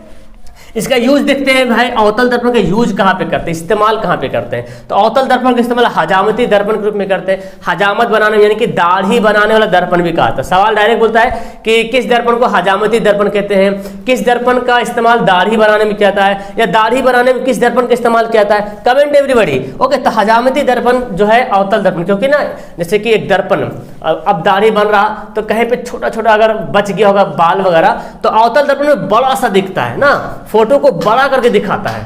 तो अगर जो नाई होगा ना, तो वो अगर देखेगा तो उसको ना छोटा छोटा जो नहीं दिख रहा था हमको आंखों से सही से, तो उसमें बड़ा बड़ा दिखेगा, तो पता चल जाएगा यार थोड़ा सा और सेविंग करो अच्छे तरीके से, है ना। और टॉर्च में होता है। टॉर्च समझ रहे ना, हाँ, जो टॉर्च इस्तेमाल करते हैं हम लोग। हेडलाइट, गाड़ी का जो हेडलाइट होता है, गाड़ी का हेडलाइट समझ रहे ना, गाड़ी का जो हेडलाइट है जहां से पूरा फोकस मारता है। और हेडलाइट में आपने देखा होगा जब हेडलाइट जब ऑन करता है ना, एकदम आंख चुंधिया जाता है। अगर आप कहीं पे जा रहे हो, इधर से जा रहे हो और उधर से कोई ट्रक आ रहा और हेडलाइट अगर जला दिया ना तो तुम आपका तो आंख चुंधिया जाएगा, क्योंकि उस हेडलाइट क्या करता है, प्रकाश को फैलाता नहीं, एकदम डायरेक्ट एकदम एक जगह इकट्ठा करता है। इसलिए तो बोलते हैं इसको अभिसारी दर्पण। इसलिए हेडलाइट का इस्तेमाल, हेडलाइट में इसका जो है इस्तेमाल करते हैं। तो होता क्या एक्चुअली, हेडलाइट जैसे ये मान ली हेडलाइट है, तो जो इसका धंसा हुआ भाग है ना, मैं इसको कैसे दिखाऊं आपको, ये देखो, जो इसका धंसा हुआ भाग है ना, और ऊपर से आता है लगा हुआ मिरर, ग्लास, ऊपर से सॉरी ऊपर से ग्लास लगा रहा था, कांच लगा, कांच दर्पण नहीं, कांच तो है बस सेफ्टी के लिए, ठीक है। तो जो धंसा हुआ जो भाग है ना, जो इस तरह से दर्पण ऐसे रहता है कि नहीं, ये ऐसे रहता है। हेडलाइट जब आप कभी देखेंगे गाड़ी में हेडलाइट देखिएगा तो ऐसे लगेगा, और ऊपर से लगा रहेगा कांच। तो इसका जो ये वाला भाग है ना, ये वाला जो उसका जो सतह है गाड़ी का, जो हेडलाइट का जो सतह है, ये वाला भाग वही है अवतल दर्पण है। और यहीं से प्रकाश जो है ना एक जगह टकरा के क्या करता है, इकट्ठा, यहाँ से बल्ब से प्रकाश निकलती है, प्रकाश निकली बल्ब से और यहाँ सबसे टकराती है और टकरा के एक जगह फोकस कर देती है। समझ आ रहा? तो ये होता है हेडलाइट का इस्तेमाल। सर्च लाइट में भी इसका इस्तेमाल करते हैं। सर्च लाइट क्या होता है भाई, तो आपने देखा होगा बड़ा बड़ा टॉर्च होता है ना, एक बड़ा सा टॉर्च होता है, या तो फिर डिस्कवरी चैनल वगैरह में देखिए, कभी कभी कहीं गुफा में गया तो यहाँ पे लगा लिया सर्च लाइट, दिमाग पे लग जाता है, ऐसे पट्टी बांध लेता है, टॉर्च जलते रहता है ना, या तो बड़ा सा लाइट होता है। तो ये सब सर्च लाइट में इसका इस्तेमाल करते हैं। सौर भट्टी रोगियों के नाक कान जांच करने में, डॉक्टर के द्वारा भी इसका इस्तेमाल करते हैं। रोगी है, अगर नाक के अंदर, कान के अंदर कुछ है, नाक के अंदर कुछ है जो हमको आंख से नहीं दिख पा रहा है ना, तो उस दर्पण का जो दर्पण में जब देखते हैं तो दर्पण, अरे ये तो इसका जख्म होया हुआ, तो इलाज करता है। ठीक है, तो समझ आ गया। सवाल पूछता है बाबू कि अवतल दर्पण का 2 उपयोग बताए, 3 उपयोग बताए, बता दीजिएगा, आराम से याद हो गया होगा ना। चलिए, उत्तल दर्पण का उपयोग है भाई साहब, यहाँ पे 2 उपयोग समझ में आ रहा है। साइड मिरर के रूप में बहुत बार, हर बार सवाल में आता है कि गाड़ी के साइड मिरर के रूप में क्या, किस दर्पण का उपयोग करते हैं। पश्च दर्पण भी इसको बोलते हैं, पश्च दर्पण, पश्च दर्पण यानी कि गाड़ी के पीछे देखने के लिए, गाड़ी के ना गाड़ी है और पीछे का पूरा व्यू देखने के लिए इसका इस्तेमाल करते हैं। क्यों करते हैं? अच्छा पहले बताते हैं क्यों करते हैं। साइड मिरर का इस्तेमाल क्यों करते हैं? सवाल बनता है कि उत्तल दर्पण का उपयोग गाड़ी के साइड मिरर के रूप में क्यों किया था। सवाल का जवाब सुनिए, क्योंकि उत्तल दर्पण अभी पढ़ेंगे, उत्तल दर्पण में कैसा प्रतिबिंब बनता है, फोटो कैसा बनता है। सबसे पहली बात, उत्तल दर्पण में फोटो सीधा बनता है।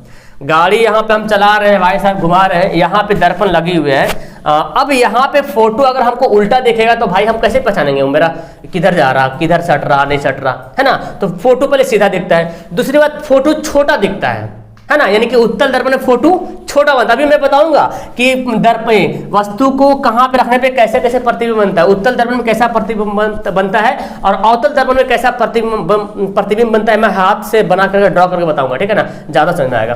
तो ना साइड मिरर में उत्तल दर्पण का उपयोग इसलिए करते हैं क्योंकि उसका प्रतिबिंब, उसमें फोटो सीधा बनता है, छोटा बनता है और बड़ा सा एरिया को कवर करता है। देखते हैं ना, एक छोटा सा दर्पण है और कितना बड़ा एरिया कवर के पूरा पीछे का पूरा सीन इस दर्पण में देख सकते हैं आप।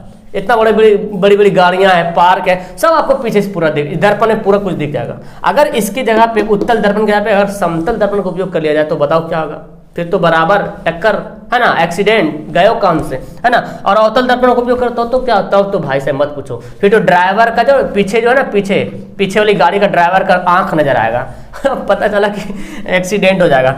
ठीक है, तो इसलिए यानी कि ये प्रकाश को फैलाता भी है, इसलिए तो इसको अपसारी दर्पण कहते हैं। और अपसारी दर्पण होने की वजह से इस दर्पण का उपयोग जो है स्ट्रीट लाइट में, या तो फिर आप हाईवे में जो लाइट लगा हुआ देखे कि नहीं, हाईवे सड़क है और उसमें लाइट लगा रहता है, होता है ना। तो क्यों लगाते लाइट? अगर अगर हाईवे में या स्ट्रीट जो गली में आपके वार्ड कमिश्नर, मुखिया वगैरह गली में जो लाइट लगाते हैं, अगर उस गली में उत्तल दर्पण का नहीं यूज करके अवतल दर्पण का उपयोग कर दे तो क्या होगा, लाइट फैलेगा ना। फिर बोला अरे फलाना के घर में लाइट जल रहा है, मेरे घर में तो लाइट ही नहीं आ रहा है ना, पूरा प्रकाश उधर ही जा रहा है, मेरे तरफ प्रकाश ही नहीं आ रहा। इसलिए क्योंकि ये तो प्रकाश को इकट्ठा करेगा ना, ये दर्पण अगर यूज कर लेंगे स्ट्रीट लाइट में तो मान लीजिए यहाँ पे लाइट लगा हुआ तो पूरा प्रकाश ये मोहन के घर में चल जाएगा, सोहन बेचारा लाइट ही नहीं जल रहा है ना। इसलिए साइड मिरर के रूप में जो है स्ट्रीट लाइट में बोलो या तो फिर हाईवे में जो लाइट होता है उसमें जो है उत्तल दर्पण का उपयोग करता है, क्योंकि ये प्रकाश को क्या करता है, डाइवर्स करता है, अपसारित करता है, फैला देता है। अब मेरे ख्याल से यूजेस आपको पता चल गया होगा आराम से कि किसका क्या यूज है, आराम से आप बता सकते हैं कि स्ट्रीट लाइट में साइड मिरर के रूप में इधर आ जाओ तो फिर क्यों इसका इस्तेमाल करते हैं। क्यों का जवाब यही है कि ये अभिसारी करता है, प्रकाश को इकट्ठा करता है, कन्वर्ज करता है, और ये जो है डाइवर्ज करता है, प्रकाश को फैलाता है। अब हम जानेंगे इन दोनों में वस्तु का प्रतिबिंब कैसा बनता है ना, वास्तविक बनता है कि नहीं बनता, कि काल्पनिक बनता है, किसमें काल्पनिक बनता है ना। इसमें मेन जानना 6 रूल, आपको पता है इसमें 6 रूल होता है कि कहाँ पे वस्तु को रखा जाए तो वास्तविक बनेगा कि काल्पनिक बनेगा कि छोटा बनेगा कि बड़ा बनेगा, है ना, कि अभिसारी, हाँ ठीक है, तो ये जानना पड़ेगा और इसमें भी जानना है। तो यहाँ पे समझिए आप, ये जो दर्पण है यहाँ से यहाँ तक जो ये देख रहे हैं ना, ये क्या है, इसको बोलते हैं, ये पोल है दर्पण का, ये पोल है, और यहाँ से तक फोकस है, और ये जो है ना ये है वक्रता केंद्र, ठीक है ना, सेंटर जिसको बोलते हैं। तो यहाँ से तक ये देखो, ये जो था ये वृत्त है, सर्किल है, सर्किल को मैंने यहाँ पे आधा कर दिया तो ये वाला यहाँ पे ला दिया मैंने, ये वाला इधर लिख दिया।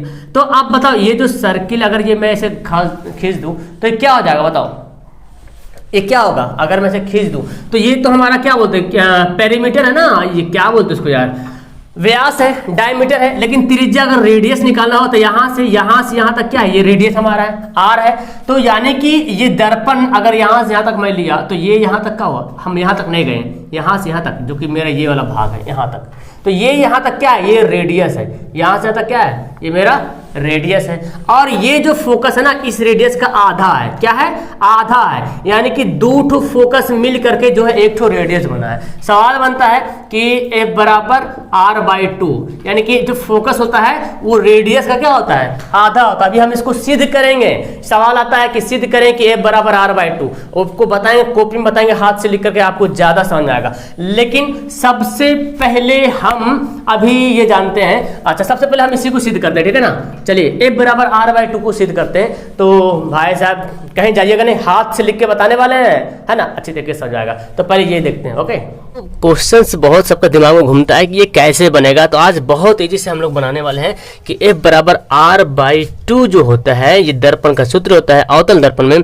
तो इसको हम लोग बहुत ही इजी तरीके से समझेंगे और कुछ ज़्यादा बोझिल नहीं है। बहुत लोगों को लगता है सर ये कैसे बनेगा, समझ में नहीं आता है, और बहुत सारे यूट्यूब पर वीडियो भी अपलोड है। तो मेरे ख्याल से एक बार इसको भी देख लीजिए और मैं उम्मीद करता हूँ 100% मैं आपको समझा दूंगा और बहुत ही ईजी रहेगा। ओके, तो आइए स्टार्ट करते हैं, वीडियो को शुरू से लेकर आखिर तक देखिएगा। ओके, तो देखिए ये हमको सिद्ध करने के लिए बोला अवतल दर्पण में। तो सबसे पहले तो हमको ये फिगर बनाना है, अवतल दर्पण का फिगर। देखिए ये एक दर्पण है B1 और B2, हमारा B1 B2 क्या है, एक दर्पण है। और आपको पता है दर्पण में एक मुख्य अक्ष होता है ना, मुख्य अक्ष या प्रधान अक्ष होता है जो कि जिसको P बोलते हैं, C से P तक ये क्या मुख्य अक्ष है, और P हमारा क्या है, ध्रुव है, पोल है, जानते हैं हम। ये देखिए AB जो है एक आपतित किरण गई यहाँ से यहाँ तक, यहाँ से गई यहाँ तक, और ये दर्पण हमारा B के जो सतह है, ये सतह पॉइंट है B, अब B से टकरा के F से होते हुए D तरफ से जा रही है ना, यानी कि ये जो दिए हैं ये D वाला किरण जो जा रही है, तो BD एक किरण जा रही है, आप ये परावर्तित किरण है, और कहाँ से गुजर रही, F से होकर। अच्छा, तो ये जो एक लंब डाला हुआ BC जो है ना, ये एक C पॉइंट पे, B पॉइंट पे क्या है, एक लंब डाला हुआ है। तो आप अवतल दर्पण में पढ़े होंगे परावर्तन का नियम कि आपतित किरण जाती है और टकरा के फिर वापस लौट जाती है। तो जब जितना डिग्री पे जाएगी उतने डिग्री पे वापस जाएगी, यानी कि आपतित किरण और परावर्तित किरण से क्या बनेगा, आपतन कोण और परावर्तन कोण, इंसिडेंट रे और रिफ्लेक्टेड रे। तो देखिए आपतन कोण है और ये परावर्तन कोण है। तो बस यही सारा जो वर्ड है कुछ यहाँ पे आपको यहाँ पे इस तरह से लिख के रुके बताना है जी। देखिए दिख रहा आपको, एक मिनट थोड़ा सा छोटा करते इसको, हाँ ये देखिए आपको दिख रहा। बस इन्हीं सारी बातों को लिखना है कि माना कि B1 B2 एक अवतल दर्पण है जिसका प्रधान अक्ष या मुख्य, जिसका ध्रुव P है और PC मुख्य अक्ष है। तो ये खुद से लिख सकते हैं, मतलब ऐसा नहीं कि ये लाइन लिखे तो एक यही लाइन लिखना है, आप ये लाइन लिखने के बाद इसको भी लिख सकते हैं। ऐसा माइंड में नहीं सोचना है कि सर ये बताएं तो ये लाइन, एक को रट लेता है, रटने के बाद फिर बना नहीं पाता है, सर क्या लिखा था भूल गए, क्या रटना नहीं है, ये फिगर देख के बस सारा बातें लिख देना। फिगर से देख के माना कि B1 B2 एक अवतल दर्पण है, P इसका ध्रुव है, PC मुख्य अक्ष है, AB आपतित किरण है, BD परावर्तित किरण है ना। और देखिए और क्या करेंगे, जो BD जो किरण जा रही है F से होकर गुजर रही है, देखिए वही सारी बातें लिखा हुआ है। AB अवतल दर्पण के मुख्य अक्ष PC के समांतर है। ये देख रहे हैं, ये AB जो है और ये जो आपतित किरण है ये अवतल दर्पण के मुख्य अक्ष के क्या है, समांतर है। समांतर किरण है कि नहीं, समांतर किरण है जो काफी नजदीक यहाँ पे लिख दिया है। किरण परावर्तन के बाद मुख्य अक्ष F से गुजरती है, F से गुजर रही है। और फिर यहाँ पे क्या त्रिज्या दिया हुआ BC, ये जो BC हमारा ना, ये BC क्या है, त्रिज्या है। तो यहाँ से BC भी त्रिज्या है और PC भी त्रिज्या है। ये जो जैसे मान लिया कोई वृत्त है ऐसे गोल, यहाँ पे हम आपको रफ बताते हैं, कोई एक वृत्त है तो यहाँ पे अगर पॉइंट लेते हैं तो यहाँ से एक तरफ इधर भी त्रिज्या बनता है, इधर भी त्रिज्या बनता है, इधर भी त्रिज्या बनता है। जितना मर्जी उतना त्रिज्या पॉइंट से बनेगा। जस्ट लाइक ये पॉइंट हमारा बीच में केंद्र है, ये सेंटर है ना, तो यहाँ से ये भी त्रिज्या, यहाँ से भी त्रिज्या, यहाँ से करेंगे तो ये भी त्रिज्या बनेगा, यहाँ से जो भी त्रिज्या, ऐसे अगर इसको राउंड कर देंगे तो पूरा त्रिज्या ही त्रिज्या बनेगा। तो ये त्रिज्या हमारा, ये त्रिज्या हमारा, यह याद रखेंगे। ओके, तो हम इसको मोड़ दिए हैं बिकॉज से थोड़ा सा आपको दिख नहीं पाएगा, इसलिए मैं इसको मोड़ दिया हूँ। आपको फिगर में फोकस करना, ठीक है। तो सारा बात तो लिख देंगे जो पीछे लिखा हुआ है ना। अब देखिए यहाँ से बनाते हैं। तो सबसे पहले आपको यहाँ पे क्या क्या चीज़ दिखना है उसको लिखना है, ठीक है। यहाँ पे लिखते हैं कोण ABC। देखिए ABC, ये जो कोण है तो जान रहे आपतित किरण गई, परावर्तित किरण गई, तो इसमें क्या बना, आपतन कोण और परावर्तन कोण बना। और आपको पता है कि आपतन कोण परावर्तन कोण के बराबर होता है, ये आपका परावर्तन का नियम है ना। तो कोण ABC बराबर है कोण, क्या लिखेंगे, CBF या CBF लिखेंगे, CBF। समझ गए यहाँ तक, यानी कि ABC ये कोण और CBF, जहाँ पे बीच वाला आ रहा है वही कोण, जैसे ये बीच में आ रहा है तो ये कोण हमारा ये ABC ये कोण, और CBF तो CBF तो ये कोण। तो आपतन कोण परावर्तन कोण क्या हुआ, बराबर हो गया, यहाँ पे लिख दिए। और फिर यहाँ पे लिखते हैं कि कोण ABC, देखिए कोण ABC ये कोण, और फिर BCF, देखिए ABC पहले लिख लेते हैं यहाँ पे, कोण ABC और BCF, कोण BCF। अच्छा, ये जो कोण आया ये कौन सा कोण है, आपतन कोण और परावर्तन कोण। यहाँ पे चाहे तो यहाँ पे लिख सकते हैं आपतन कोण बराबर परावर्तन कोण। यहाँ पे चाहे तो हम क्या करेंगे, लिख सकते हैं ताकि आपको याद रहे अच्छा से। अब ये जो कोण हम बराबर किए हैं ABC को और BCF को बराबर किया, यानी कि ये कोण और ये कोण, ये दोनों कोण क्या कर दिए, हम बराबर कर दिए। तो आप 8वां पढ़े होंगे, 9वां पढ़े होंगे कि इस तरह से एक यहाँ पे बनाता है डायग्राम। तो ये अगर ये रहता है तो ये कोण और ये कोण क्या होता है, बराबर होता है कि नहीं। तो ये कैसा कोण कहलाता है, एकांतर कोण कहलाता है। तो वही हमारा देखिए यहाँ पे ये जो दो लाइन है, ये हमारा यही दो लाइन हमारा समांतर है। तो इधर से गई तो ये जो कोण बना और ये जो कोण बना, ये कोण दोनों कोण कौन सा कोण, एकांतर कोण है। कौन सा कोण है, एकांतर कोण है। तो यहाँ पे लिखते हैं एकांतर कोण से, एकांतर कोण से क्या हो गया, दोनों बराबर हो गया, ठीक है। ये समझ गए। तो ABC और BCF ये दोनों कोण क्या हुआ, बराबर हो गया। और फिर यहाँ पे देखिए कोण CBF। अब आप बताइए, जब ये कोण बराबर हो गया और ये कोण बराबर हो गया तो क्या ये कोण भी तो बराबर हो जाएगा, है ना जी। जब ये कोण से बराबर हो जाता है और फिर ये कोण से बराबर हो गया तो ये दोनों भी तो बराबर होगा, है ना। तो उसको भी यहाँ पे लिख लेते हैं। इसलिए कोण CBF, देखिए CBF, बस यही फंडा समझना है, यहाँ तक समझे पूरा समझ में आ जाएगा। CBF ये कोण बराबर किसके हो जाएगा, BCF के। BCF देख रहे हैं ना, CBF यानी कि ये कोण और BCF ये कोण के क्या हो गया, बराबर हो गया। कैसे बराबर हुआ, जब ये एकांतर कोण से बराबर हुआ तो ये दोनों को तो पहले से बराबर है। तो ये जब कोण इससे बराबर हो जाएगा तो जाहिर सी बात ये दोनों भी क्या होगा, बराबर होगा। यहाँ तक तो आई थिंक आप समझ गए होंगे। अब क्या करेंगे, अब यहाँ पे देखें, यहाँ पे लिखते हैं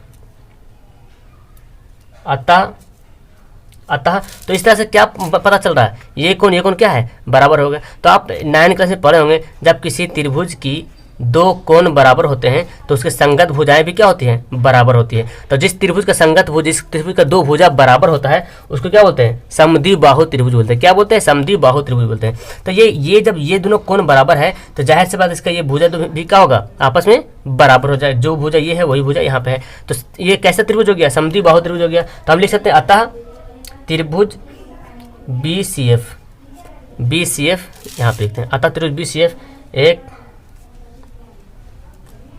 समद्विबाहु त्रिभुज है। ओके, जो समद्विबाहु त्रिभुज हो गया।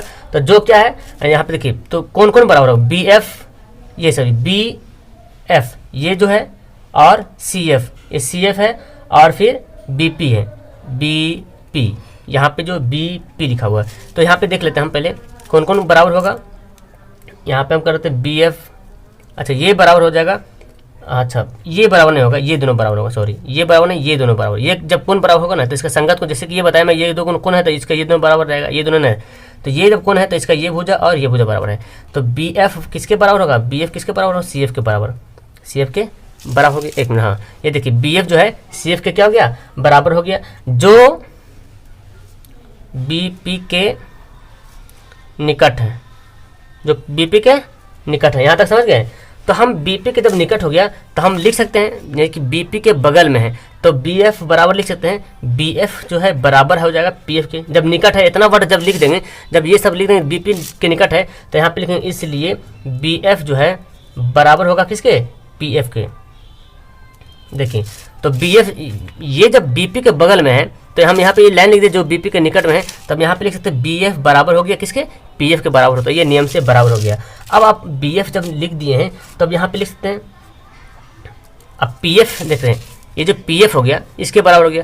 तो ये जो पीएफ है यहाँ पे, जो पीएफ है, जो ये भुजा है, अच्छा ये भुजा और ये भुजा आपस में क्या है, बराबर है, ये भुजा आपस में बराबर हो गया। और अभी हम तुरंत कह दिए कि ये भुजा भी बराबर है, तो पता चल गया कि ये भुजा दोनों क्या हो गया, बराबर हो गया। जितना ये है उतना ये भी है, और ये दोनों फिर बराबर कर दिए, तो जाहिर सी बात ये भी दोनों क्या होगा, बराबर हो जाएगा। इधर से घुमाओ या इधर से घुमाओ, बात तो बराबर हो गया, तो ये दोनों क्या हो गया, बराबर हो गया। तो अब यहाँ पे लिख सकते हैं पीएफ, पीएफ बराबर क्या हो गया, सीएफ। देखिए ये पीएफ बराबर सीएफ, दोनों ये भुजा क्या हो गया, बराबर हो गया। इतना बराबर हम लिख सकते हैं, ये दोनों पीएफ और सीएफ ये तोड़ के लिखा हुआ है ना। तो पीएफ और सीएफ ये दोनों का अगर मिला देंगे तो पीसी बन जाएगा, है ना, बनेगा नहीं। ये भुजा और ये भुजा दोनों आपस में बराबर है, तो हम बोल सकते हैं पीएफ प्लस सीएफ बराबर क्या होगा, पीसी, पीसी हो सकता है। इसलिए यहाँ पे लिख सकते हैं बीएफ प्लस सीएफ बराबर क्या लिखेंगे, पीसी, पीसी लिख दिए, है ना, ये दोनों। अब हम क्या कर सकते हैं, यहीं पे हम लिख सकते हैं पीएफ बराबर सीएफ। तो हम देखिए इसको हम ऐसे लिखते हैं, पीएफ और सीएफ ये दोनों देख रहे हैं कि आधा आधी दोनों बराबर है, ये जितना ये है उतना ये दोनों क्या है, आपस में बराबर है। तो हम लिख सकते हैं पीसी बटा 2, यानी कि पीसी के क्या है, आधा आधी है, पीसी के आधा आधी है, तो पीसी बाई 2 हम यहाँ पे क्या किए, लिख दिए। तो अब आप हमको मुझे बताइए कि यहाँ से यहाँ तक जो क्या है, ये फोकस है कि नहीं जी, फोकस है कि नहीं जी, सही बात है। और यहाँ से यहाँ तक क्या है, त्रिज्या है, यहाँ से यहाँ तक क्या है, त्रिज्या। अभी मैं बताया था ये जो त्रिज्या होता है यहाँ से यहाँ तक, तो ये क्या है, यहाँ से यहाँ तक त्रिज्या है, और ये यहाँ तक क्या है, फोकस एफ है। तो अब यहाँ पे पीएफ को या सीएफ को कोई क्या लिख सकते हैं, एफ लिख सकते हैं, और पीसी क्या बोला अभी, त्रिज्या r/2। तो यही हमारा क्या हो गया, यहाँ पे प्रूफ्ड हो गया। तो मेरे ख्याल से आपको समझ में आ गया होगा, तो उम्मीद है आपको समझ में आ गया होगा। ये बराबर r/2 ये था ना, ये तो P था, ये F था, ये C था, और यहाँ से यहाँ तक ये हम बोले थे R है ये, ठीक है ना। तो R ये पूरा त्रिज्या है, और ये क्या है, फोकस है, इसका आधा है, त्रिज्या का आधा है, इसीलिए R में F बराबर जो है r/2 हो गया। मतलब F जो फोकस जो है त्रिज्या का आधा। सवाल बनता है कि अवतल दर्पण में फोकस त्रिज्या का क्या होता है, बताओ। फोकस जो है त्रिज्या का क्या होगा, फोकस त्रिज्या का आधा हो जाएगा, होगा ना। देखो फोकस क्या है, त्रिज्या का आधा है ना। और अगर बोलेगा कि त्रिज्या फोकस का क्या होगा, त्रिज्या, तो त्रिज्या फोकस का दुगना होगा। यानी कि इसको हम बोल सकते हैं ना, इस बात को हम ऐसे r बराबर 2f भी बोल सकते हैं ना, 2f से मल्टीप्लाई हो जाएगा। तो यानी कि त्रिज्या जो है फोकस का दुगना है और फोकस त्रिज्या का आधा है। समझ में आ गया ये सब बातें। अब चलिए हम देखते हैं कि अवतल दर्पण में वस्तु को कहाँ पे रखेंगे तो प्रतिबिंब कैसे बनेगा, वो भी मैं आपको हाथ से ड्रॉ करके बताने वाला हूँ, जिससे बहुत अच्छी तरीके से आपको समझ में आएगी। अवतल दर्पण और उत्तल दर्पण के बारे में समझ लेते हैं, चिह्न परिपाटी क्या है समझ लेते हैं। ओके, इसके बाद एक दर्पण का फॉर्मूला आता है प्यारे, है ना। दर्पण का फॉर्मूला सवाल बनता है 1/, दर्पण फॉर्मूला से तुम नोट कर लो। सवाल डायरेक्ट कभी पूछता है ऑब्जेक्टिव में कि इनमें से दर्पण का फॉर्मूला कौन सा है, ऐसे मैं अभी सिद्ध करने वाला हूँ, हाथ से लिख के सिद्ध करूंगा, है ना। 1/v + 1/u बराबर 1/f, ये दर्पण का सूत्र है, दर्पण का फॉर्मूला है। ओके, ये दर्पण का फॉर्मूला है, तो ये देख लो, बाकी हाथ से मैं बताने वाला हूँ, जाना मत, पूरी वीडियो देख लेना। आपका सवाल का जवाब, इस सवाल आता कि इसको सिद्ध करें, F बराबर R/2 सिद्ध करने आ गया, नोट कर लेना उसको अच्छे तरीके से। ये वाला भी सवाल आता है 5 नंबर में, तो इसको भी समझ लेना, अच्छे से सीख लेना। दर्पण में 6 तरह के जो प्रतिबिंब बनता है ना, वो भी समझ लेना ध्यान से। तो आइए समझते हैं कि अवतल दर्पण के सामने अगर विभिन्न दूरियों पर अगर वस्तु रखे जाए तो प्रतिबिंब कहाँ पे बनेगा। ये पहला स्टेप है कि जब वस्तु अवतल दर्पण के फोकस और ध्रुव के बीच स्थित हो। ठीक है, कहाँ पे हो, अवतल दर्पण के फोकस और ध्रुव के बीच। देखिए ये डायग्राम देखिए, ये अवतल दर्पण है, चूंकि बाहर तरफ कलर किया हुआ है, बाहर में कलर किया रहेगा तो समझना कि दर्पण अवतल है। तो कहाँ पे, फोकस और ध्रुव के बीच, ये हमारा P है, ध्रुव है, और ये फोकस, इसके बीच वस्तु रखा हुआ है। तो इसका जो प्रतिबिंब देखिए कैसे बनेगा, यहाँ से किरणें गई यहाँ पे और टकरा के लौट गई, है ना, टकरा के लौट गई, और ये एक किरण यहाँ से जाएगी, फिर ये भी टकरा के ऐसे लौट जाएगी। तो इसका प्रतिबिंब देखिए यहाँ से क्या जा रहा, ये वस्तु, और इसका प्रतिबिंब दर्पण के इधर बन रहा, देखिए कहाँ बन रहा, दर्पण के अंदर बन रहा है ना। यानी कि ये जो डॉटेड लाइन में जो दिखाया हूँ, ये आभासी टाइप का है। कैसा है, आभासी है। तो आप बताइए कि वस्तु का प्रतिबिंब कैसे बना। तो जब वस्तु को हम पोल, ध्रुव और फोकस के बीच रखे हैं तो इससे बड़ा बन रहा है ना वस्तु, जो है वस्तु का प्रतिबिंब जो है क्या बन रहा, बड़ा बन रहा। और कैसा बन रहा, आभासी बना, क्योंकि डॉटेड लाइन से आभासी को दर्शाया जाता है। तो कैसा बन रहा, आभासी बन रहा। और आपको पता है आभासी कैसा होता है, सीधा होता है, सीधा दिख भी रहा ना, ये देखो ऊपर में है, ऊपर में है, तो यहाँ भी प्रतिबिंब भी ऊपर ही दिख रहा है, ठीक है ना। तो आभासी प्रतिबिंब बनेगा। तो सवाल आपको पूछा जाता है एग्जाम में कि वस्तु को कहाँ पे रखा जाए कि उसका प्रतिबिंब आभासी, बड़ा और सीधा बने। तो आप बताइएगा वस्तु कहाँ पे रखेंगे, फोकस और ध्रुव के बीच, यही इसका मेन मकसद है। ओके, दूसरा पॉइंट समझिए, जब वस्तु अवतल दर्पण के फोकस पर हो, फोकस, अब देखिए यहाँ पे ध्यान से देखिए, वस्तु पहले यहाँ पे रखा, फिर वस्तु फोकस पे रखेंगे, फिर वस्तु फोकस और केंद्र के बीच रखेंगे, फिर केंद्र पर रखेंगे, फिर केंद्र और अनंत के बीच रखेंगे, फिर अनंत पे रखेंगे। ऐसे बढ़ते जाएंगे तो इसका प्रतिबिंब जो है इधर बढ़ते जाएगा। देखिए यहाँ देखिए ध्यान से, जब वस्तु कहाँ पे रखते हैं, फोकस पे रखती है। वस्तु को हम कहाँ पे रखें, फोकस पे रखें। वस्तु जब फोकस पे रखेंगे तो इसका जो प्रतिबिंब, यहाँ से वस्तु है और वस्तु का यहाँ पे किरणें गया, वस्तु समांतर किरणें, जब भी वस्तु से किरणें जाएगी समांतर में, ये जो ध्रुव है ना, ध्रुव है, इसके समांतर किरणें जाएगी तो ये जो है फोकस से ही होकर लौटेगी हमेशा। और ये तो सीधा गई ना, 90 डिग्री पे यहाँ पे गई, उसी से टकरा के लौट गई।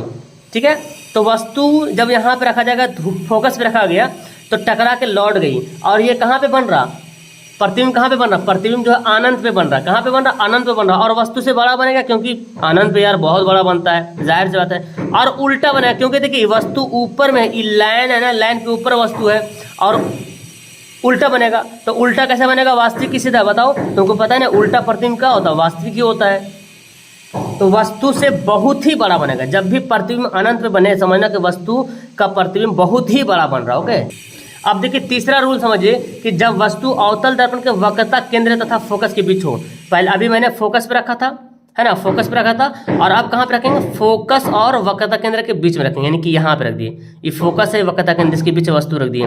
तो यहाँ से प्रकाश गई, टकरा के इधर लौट गई, और एक प्रकाश इधर से गई, टकरा के लौट गई। तो जो हमारा प्रतिबिंब जो बनेगा, ये फोकस और यहाँ पे अनंत है ना, इसके बीच बनेगा। अब बताओ इसका अगर प्रकृति लिखने बोला जाएगा आपको तो कैसे लिखिएगा, जब वस्तु को फोकस और केंद्र के बीच रखें तो इसका प्रतिबिंब कैसा बन रहा, वक्रता केंद्र और अनंत के बीच बन रहा है, ऐसे नहीं बोलेंगे। कहाँ पे बन रहा, वक्रता केंद्र और अनंत के बीच बन रहा। और उल्टा बन रहा, देखो वस्तु ऊपर में रखा हुआ सीधा, ऐसे घूम के बन रहा। देखिए यहाँ पे तीर का निशान, उल्टा बन रहा। और आपको पता है उल्टा क्या होता है, वास्तविक होता है। प्रतिबिंब वास्तविक बन रहा लेकिन उल्टा बन रहा, और वस्तु से बड़ा दिख भी रहा ना, वस्तु से बड़ा बन रहा। ठीक है ना। आगे, जब वस्तु अवतल दर्पण के वक्रता केंद्र पे, अब वक्रता केंद्र पे ही रख देंगे वस्तु, यहाँ पे सी पे रख देंगे। धीरे धीरे बढ़ते जा रहे हैं हम लोग, ठीक है ना। तो यहाँ से वस्तु का प्रतिबिंब टकरा के इधर से लौटा और एक प्रतिबिंब इधर से टकरा के इधर से लौट जाएगा। यानी कि जब किरणें, वस्तु की किरणें समांतर, ये जो है ना पोल है, ध्रुव है और प्रधान अक्ष है, अब प्रधान अक्ष के समांतर जब किरणें जाएगी तो वो फोकस से गुजर जाएगी। और यहाँ से फोकस से गुजरेगी तो कहाँ कैसे जाएगी, उसका उल्टा हो गया ना, समांतर चल जाएगी। तो वस्तु को जब वक्रता केंद्र पे रखेंगे तो प्रतिबिंब भी वक्रता केंद्र पे ही बन रहा ना, लेकिन उल्टा बन रहा। देखिए है ना, उल्टा बन रहा। एक वस्तु ऐसे सीधा खड़ा था, अब इसको उलट दिया, उल्टा बन रहा। और कैसा बनेगा, वास्तविक बनेगा। तो पांचवा रूल देखिए क्या है कि अब कहाँ पे रखेंगे वस्तु को, अनंत और अनंत जब वस्तु अनंत तथा अवतल दर्पण के वक्रता केंद्र पे हो। अभी इससे पहले हमने वस्तु को वक्रता केंद्र पे रखा, अब अनंत पे, ये अनंत है, ये इधर अनंत है और वक्रता केंद्र के बीच रखा, इधर तो अनंत ही है ना, और वक्रता केंद्र के बीच रखा।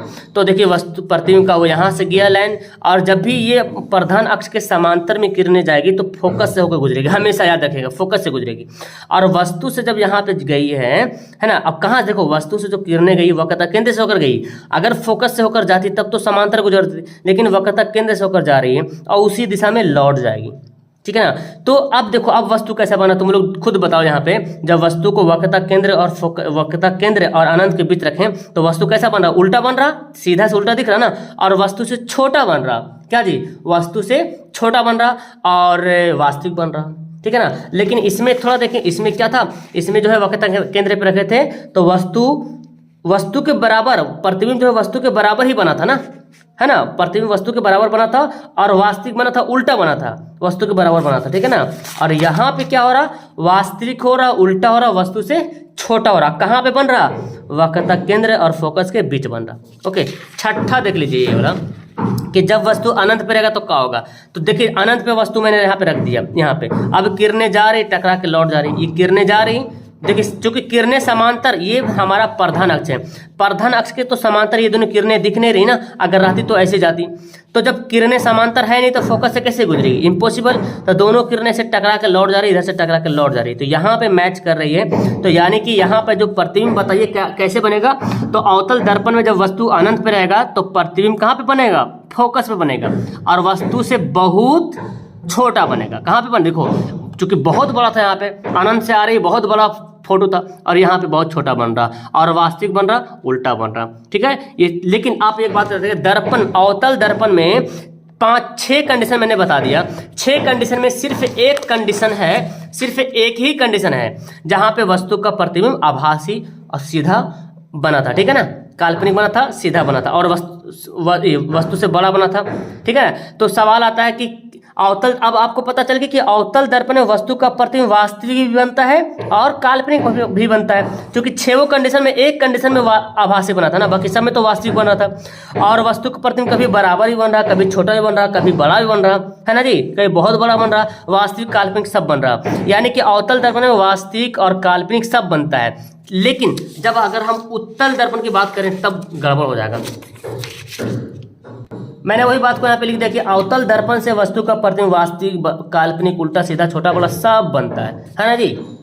लेकिन जब हम उत्तल दर्पण की बात करें, उत्तल दर्पण में 2 कंडीशन है वस्तु का प्रतिबिंब बनता है, मैंने उसका फिगर नहीं बताया, डायरेक्ट आपको बता दिया है कि याद कीजिएगा उत्तल दर्पण में जो वस्तु को कहीं पर भी रखेंगे हमेशा आभासी बनेगा, क्या बनेगा, हमेशा आभासी। और आभासी कैसा होता है, सीधा होता है, वस्तु से छोटा बनेगा, याद कीजिएगा। यानी कि उत्तल दर्पण में वस्तु का प्रतिबिंब हमेशा हमेशा आभासी बनता है। सवाल पूछेगा किस दर्पण में वस्तु का प्रतिबिंब हमेशा आभासी बनता है, तो उत्तल दर्पण में हमेशा वस्तु छोटा बनता है, लेकिन अवतल में छोटा, बड़ा, उल्टा, सीधा, आभासी, वास्तविक सब बन रहा था। लेकिन उत्तल में केवल आभासी, आभासी होगा तो सीधा होगा और वस्तु से छोटा ही बनता है प्रतिबिंब। ओके,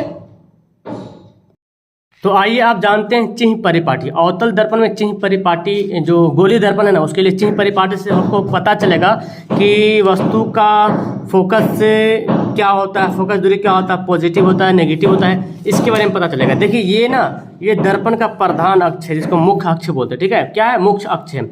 और जितनी सभी दूरियां है ना, ये जो मूल बिंदु दिख रहा दर्पण के जो ध्रुव, इसको पोल भी बोलते हैं। जो भी दर्पण बनता है ना, यहीं से या तो ऐसे घुमा लिया जाता है या तो ऐसे घुमा लिया जाता है, ठीक है ना।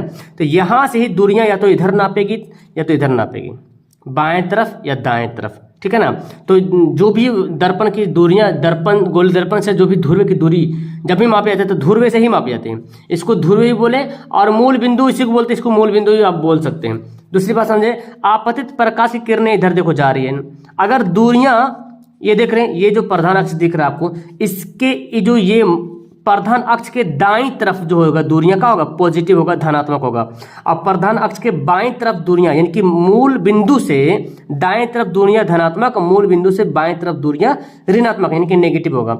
उस तरह से मूल बिंदु से ऊपर यानी कि आप बोल सकते हैं कि ये प्रधान अक्ष जो है, प्रधान अक्ष से ऊपर की दूरियां पॉजिटिव और प्रधान अक्ष से नीचे की दूरियां नेगेटिव होता है। ये है आपका चिन्ह परिपाटी। सवाल आता है चिन्ह परिपाटी के बारे में बताइए तो लिखना होता है इस तरह से, ठीक है ना।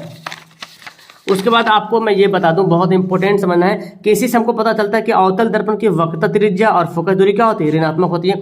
आप याद कीजिए, देखिए कैसे ऋणात्मक होती है भाई। तो अभी आपने जितना अवतल दर्पण के बारे में पढ़ा, अवतल दर्पण की वस्तु कहाँ पे रखें तो कहाँ पे प्रतिबिंब बना, आप देख सकते हैं यहाँ पे। जैसे ये देखें, है ना, यहाँ देखें, ये हमारा पोल है ना, ये हमारा पोल है, ध्रुव है। और ध्रुव किसको बोला था मैंने ध्रुव किसको बोला था, जो मूल बिंदु था, जो 0 0 था। देखो ये हमारा 0 0 मूल बिंदु।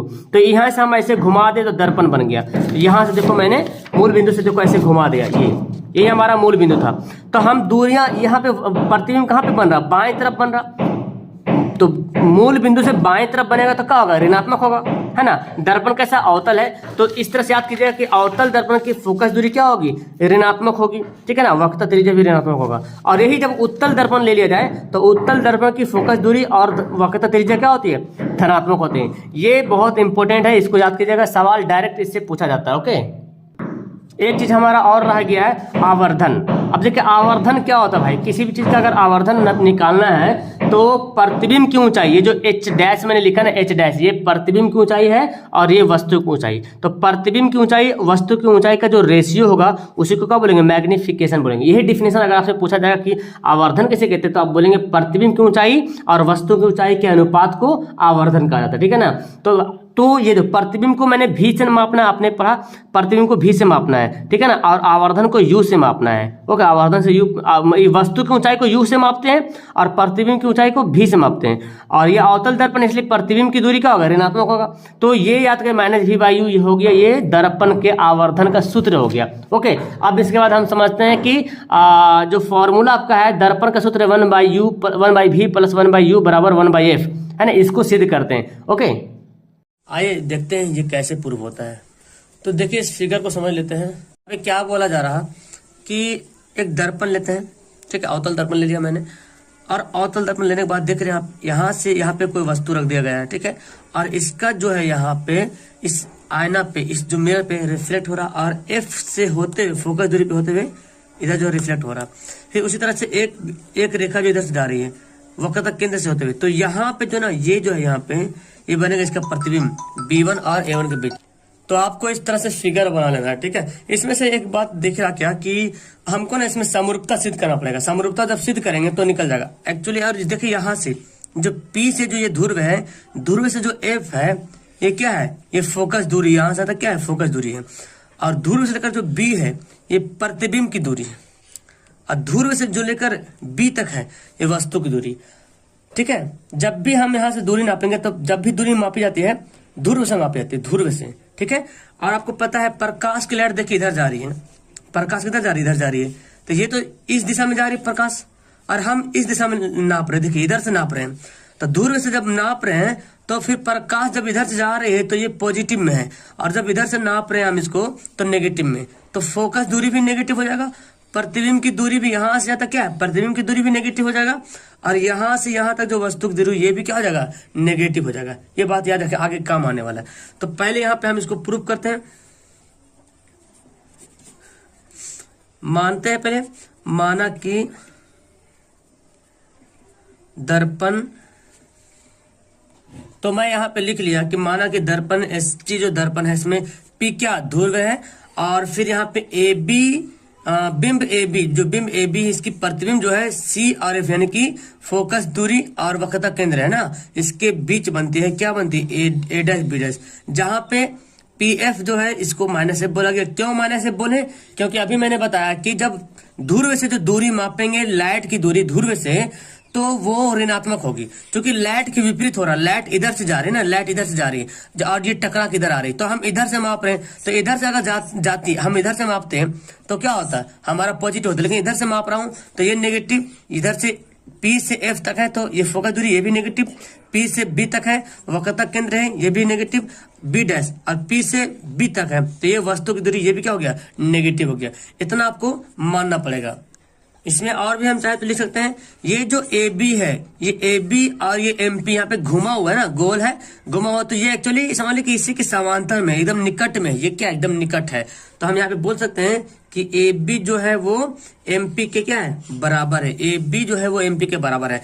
अब देखिए यहाँ पे त्रिभुज दिख रहा है, एक त्रिभुज यहाँ, एक हम इसको देते त्रिभुज 1, अच्छा नाम ही लिख देंगे। देखो एक त्रिभुज यहाँ यहाँ, एक त्रिभुज यहाँ और यहाँ, ध्यान से देखिए ये त्रिभुज ABC और A dash B dash C, फिर एक त्रिभुज देखिए MPF और एक त्रिभुज है A dash B dash F। ये दोनों त्रिभुज हमको समरूपता सिद्ध करना है, ठीक है। चलिए तो हम लिखते हैं त्रिभुज ABC तथा त्रिभुज क्या लिखें, A dash B dash C, A dash B dash C, तो इसको हम समरूपता सिद्ध करते तो ये तो ऑटोमेटिक सिद्ध हो जाएगा, क्योंकि एक इसको जब दोनों समरूपता होगा तो ये भी समरूप होगा, ठीक है। इसको हम लिख देंगे कि ये भी समरूप है, तो एक हमको सिद्ध करके यहाँ पे शो करना पड़ेगा। तो कैसे समरूपता सिद्ध करेंगे, कौन कौन बराबर करना पड़ेगा, तो यहाँ पे देखिए ये क्या है, यहाँ पे जो कोण बन रहा है ये क्या 90 डिग्री कोण बन रहा, जो लंब है सीधा, और ये भी 90 डिग्री कोण बन रहा, तो हमें लिखेंगे कोण ABC, ठीक है, बराबर कोण A dash B dash C, A dash B dash C, ये क्या है, दोनों जो है 90 डिग्री, क्या है, दोनों 90 डिग्री हो गया। दूसरी बात यहाँ पे देखें कि ABC, तो ऐसे पढ़ते हैं ACB, पढ़ते हैं ACB यानी कि कौन सी, ये वाला C ACB, और यहाँ पढ़ते हैं A dash C B dash, और ये कौन क्या है, आपको पता है शीर्षाभिमुख कौन है, शीर्षाभिमुख क्या होता है, जैसे कि मैं यहाँ पे करूँ, ये देखिए, तो ये कौन आपस में क्या होता है, शीर्षाभिमुख कोण बराबर होता है। तो यहाँ पे भी वही कंडीशन दिख रहा कि यहाँ पे जो CA वाला कोण है ACB और A dash C B dash, यानी कि ये दोनों कोण क्या है, शीर्षाभिमुख कोण है। तो यहाँ पे लिखेंगे कोण त्रिभुज कोण ACB बराबर क्या हो जाएगा, A dash C B dash, A dash C B dash, ये क्या है, शीर्षाभिमुख कोण है, शीर्षाभिमुख, ठीक है। तो दो कोण बराबर हो गया ना, तो हम लिख सकते हैं इसलिए कोण समरूपता से, एंगल है ना, हिंदी में लिख सकते हैं कौन समरूपता से, क्या हो गया, त्रिभुज ABC समरूप हो गया त्रिभुज A dash B dash C dash, आपस में क्या हो गया, समरूप हो गया। अब जब समरूप हो गया तो आपको क्या पता है, जब समरूप होता है, जब ये दोनों त्रिभुज समरूप हो गया, मतलब इनकी जो भुजा के जो अनुपात है, इन दोनों त्रिभुज के भुजा का अनुपात क्या होगा, समान होगा। मतलब हम लिख सकते हैं ना कि AB, क्या लिख सकते हैं हम, AB बटा A डैश B डैश लिख सकते हैं ना, छोटा सा बड़ा लिखेंगे चाहे बड़ा सा छोटा लिखेंगे कोई दिक्कत नहीं, AB बटा A डैश B डैश, और क्या लिखेंगे, इसका आधार, ये आधार है ना, BC बटा B डैश C डैश। चूंकि हमको इससे मतलब नहीं है, देखिए आप ध्यान दीजिए यहाँ पे, हमको क्या निकालना है, हमको ये रिलेशन निकालना ना, हमको ये UVF का रिलेशन निकालना है। तो हमको U कहाँ से, यहीं तो यहाँ से, ये P से B की दूरी U है, P से B डैश की दूरी V है, P से F की दूरी F है, तो हमको इसका रिलेशन चाहिए, हमको AC नहीं चाहिए, करने से रिलेशन नहीं निकाल रहा हमको, तो हम AC नहीं लेंगे, ठीक है, हम यही लेंगे AB बटा A डैश B डैश, क्यों, क्योंकि समरूप यहाँ पर हो गया। तो हम लिखते हैं इसलिए कि AB बटा A डैश B डैश बराबर, अब इसका आधार भी लेते हैं, आधार क्या लेते हैं, BC, देखिए है ना, BC बराबर B डैश C, इसका बड़ा त्रिभुज जो BC लिए और छोटा त्रिभुज B डैश C डैश, तो लिखेंगे BC बटा B डैश C, लिख लिया यहाँ पे। अब देखिए क्या करते हैं, ये AB बटा A डैश B डैश, इसको हम ऐसे ही रहने देते, ठीक है। ये देखिए BC जो दिया हुआ है, BC कहाँ है, ये देखो BC, ताकि आपको पता है BC कोई दूरी में बताया, अभी नहीं बताया ना, देखो जो भी दूरी बताया, BP बताया, B डैश, PB बताया, PB डैश बताया, PF बताया, लेकिन आपको BC दूरी नहीं बताया। तो अब इसको हम कैसे ढालें, तो हम जो BC लिखा हुआ, क्या मैं लिख सकता हूँ, BC को लिख सकता हूँ BP माइनस PC, है ये क्या है, वक्रता केंद्र है ना, BP माइनस PC लिख सकते हैं। तो हम यहाँ पे लिखेंगे BP माइनस PC, क्योंकि PB में PC घटा देंगे, पी बी में पी सी घट जाएगा। देखिए ये दूरी यहाँ से यहाँ तक दूरी है, इसमें इतना काट देंगे, इतना छाड़ देंगे तो यही बचेगा, ठीक है।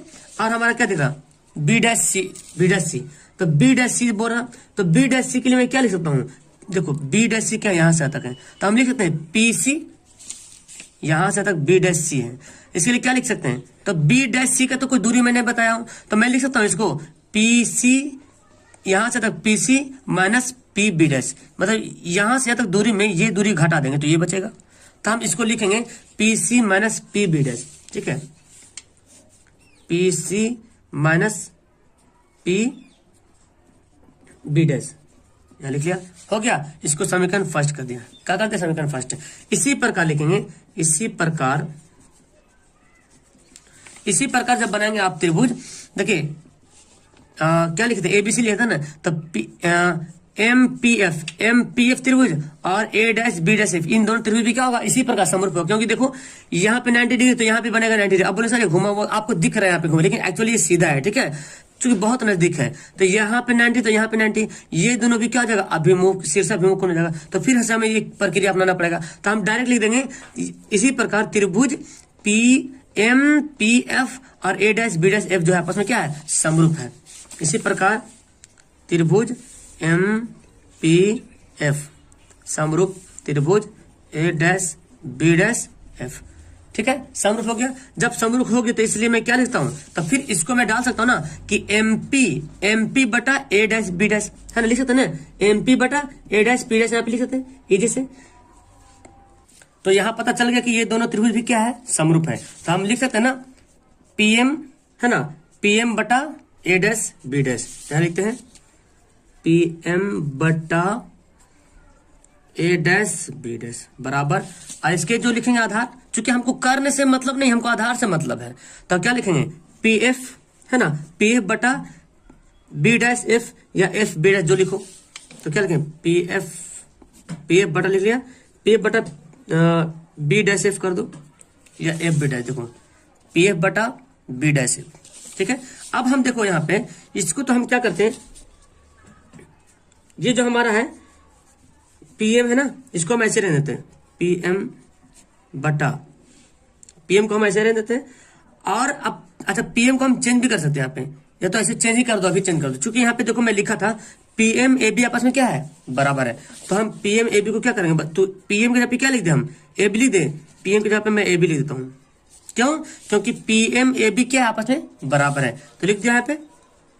तो यहाँ पे मैं लिख सकता हूँ पीएम के जगह पे क्या लिख सकते हैं ए बी, क्योंकि ये दोनों आपस में क्या है, बराबर है, और ये ए डैश बी डैश हमेशा रहते हैं ए डैश बी डैश बराबर। अब देखिए फिर पीएफ की बारी आ गई, तो पीएफ देखिए ध्यान से, मैंने तो पीएफ की दूरी है ना बता रखी, यहाँ पे पीएफ क्या दिया हुआ है, पीएफ दिया, तो पीएफ को हम ऐसे ही रहने देते हैं।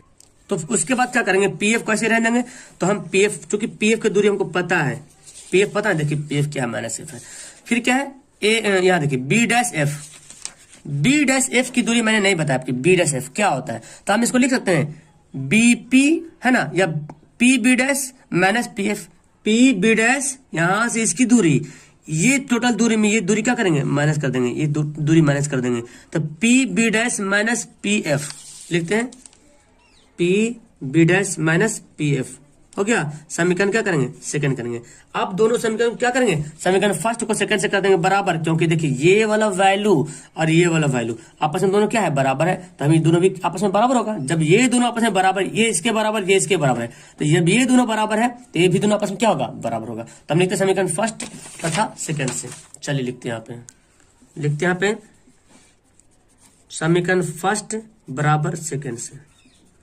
तो फर्स्ट वाला तो कट जाएगा ना, ये जो दोनों वैल्यू है, एक मिनट, ये जो दोनों वैल्यू है, ये देख रहे हैं आप, ये वाला वैल्यू, क्योंकि ये इसके बराबर भी ये इसके बराबर, तो ये दोनों तो कट गया, तो बचा क्या, ये दोनों बचा, तो हम यही दोनों को उतारेंगे, क्योंकि ये दोनों तो कट जाएगा, तो बचेगा ये दोनों, तो हम लिख लेते हैं यहाँ पे, हम इसको लिख लेते हैं। ओके चलिए लिखते हैं यहाँ पे, ये क्या है हमारा है, देखिए बीपी माइनस पीसी, ये है ना ये वाला बट्टे में PC minus P B dash, हो गया बराबर, ये बचा पी एफ बटा P B dash minus P F, हो गया। अब इसका वैल्यू पुट करते हैं, देखिए इसका वैल्यू जो वैल्यू दिया हुआ है, क्या क्या वैल्यू दिया इसको पुट करते हैं, बीपी का वैल्यू कितना दे, बीपी देखिए बीपी माइनस यू, तो माइनस यू यहाँ पे कर देते हैं।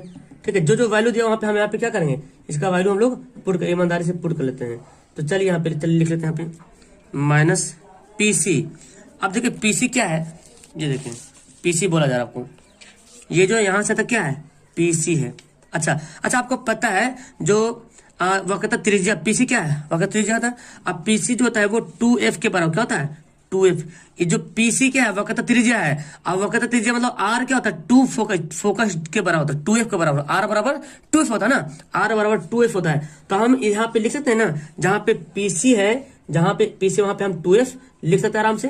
तो चलिए हम यहाँ पे लिख रहे हैं, समझ में आ रहा कैसे लिख रहे हैं, क्योंकि ध्यान समझिए यहाँ पे देखिए ये पीसी लिखा हुआ है और पीसी का वैल्यू तो मुझे पता नहीं पीसी क्या है, लेकिन पीसी यहाँ से जानते हैं पीसी क्या है, ये वक्रता केंद्र है। तो वक्रता केंद्र जो होता है 2 फोकस के बराबर होता है, 2 फोकस। तो जब यहाँ पे पीसी जब बात आ गई तो हम क्या लिख सकते हैं 2f, और f क्या है 2f, f तो माइनस में, f क्या है माइनस में, तो हम घेर के लिखेंगे क्या माइनस में। तो चलो यहाँ पे लिख लेते हैं पीसी कितना है -2f, क्योंकि f जो हमेशा माइनस में है तो 2f भी हो जाएगा माइनस में। तो यहाँ पे लिखेंगे क्योंकि हम p से नाप रहे हैं, p से, तो क्या लिखेंगे यहाँ पे लिखते हैं, यहाँ पे लिख लेते हैं माइनस का 2f। ठीक है, और देखिए फिर पीसी आ गया, फिर आ गया क्या पे पीछे आ गया, तो पीछे ही लिखे -2f, तो हम लिख देंगे -2f minus P B dash, देखिए पी बी डैश क्या है माइनस भी है, तो लिख देंगे माइनस भी, घेर के लिख देंगे माइनस भी बराबर। अब देखो पी एफ कितना है -f है, तो -f यहाँ पे लिख देते हैं। ठीक है, फिर पी बी डैश देखिए माइनस भी दिया हुआ है, तो माइनस भी लिख देते हैं, माइनस पी एफ कितना देखिए -f है, कितना -f, तो -f यहाँ पे ऐसे बचते हैं। तो करना था, अब इसको क्या करते हैं हल कर लेते हैं, चलिए हल कर लेते हैं। तो -u अब माइनस +2f बट्टे में, दिख रहा आपको जी -2f अब माइनस प्लस भी बराबर, ये क्या हो जाएगा -f माइनस भी अब माइनस प्लस f।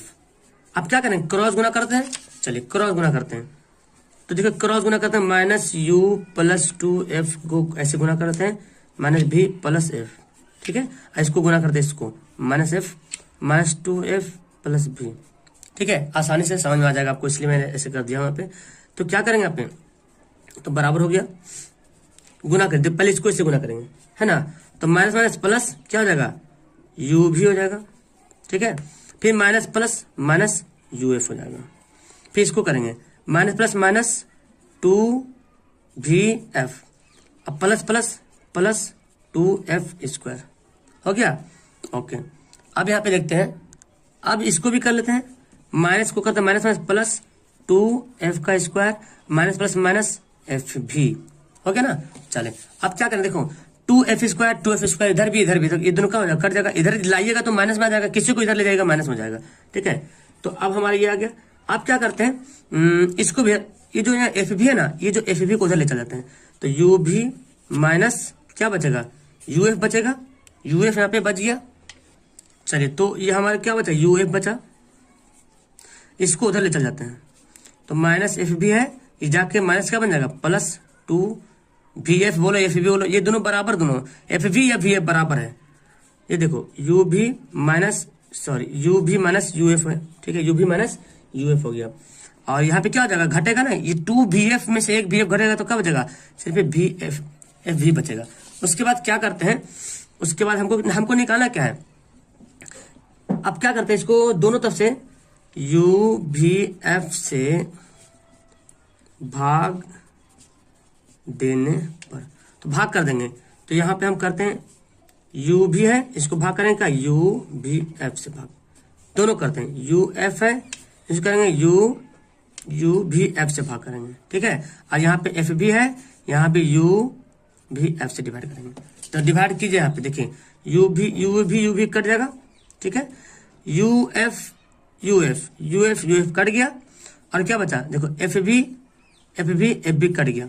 अब जो बचा पहले उसको लिख लेते हैं, 1/f बचा, माइनस में क्या बचा 1/v बचा, बराबर क्या बचा 1/u बचा।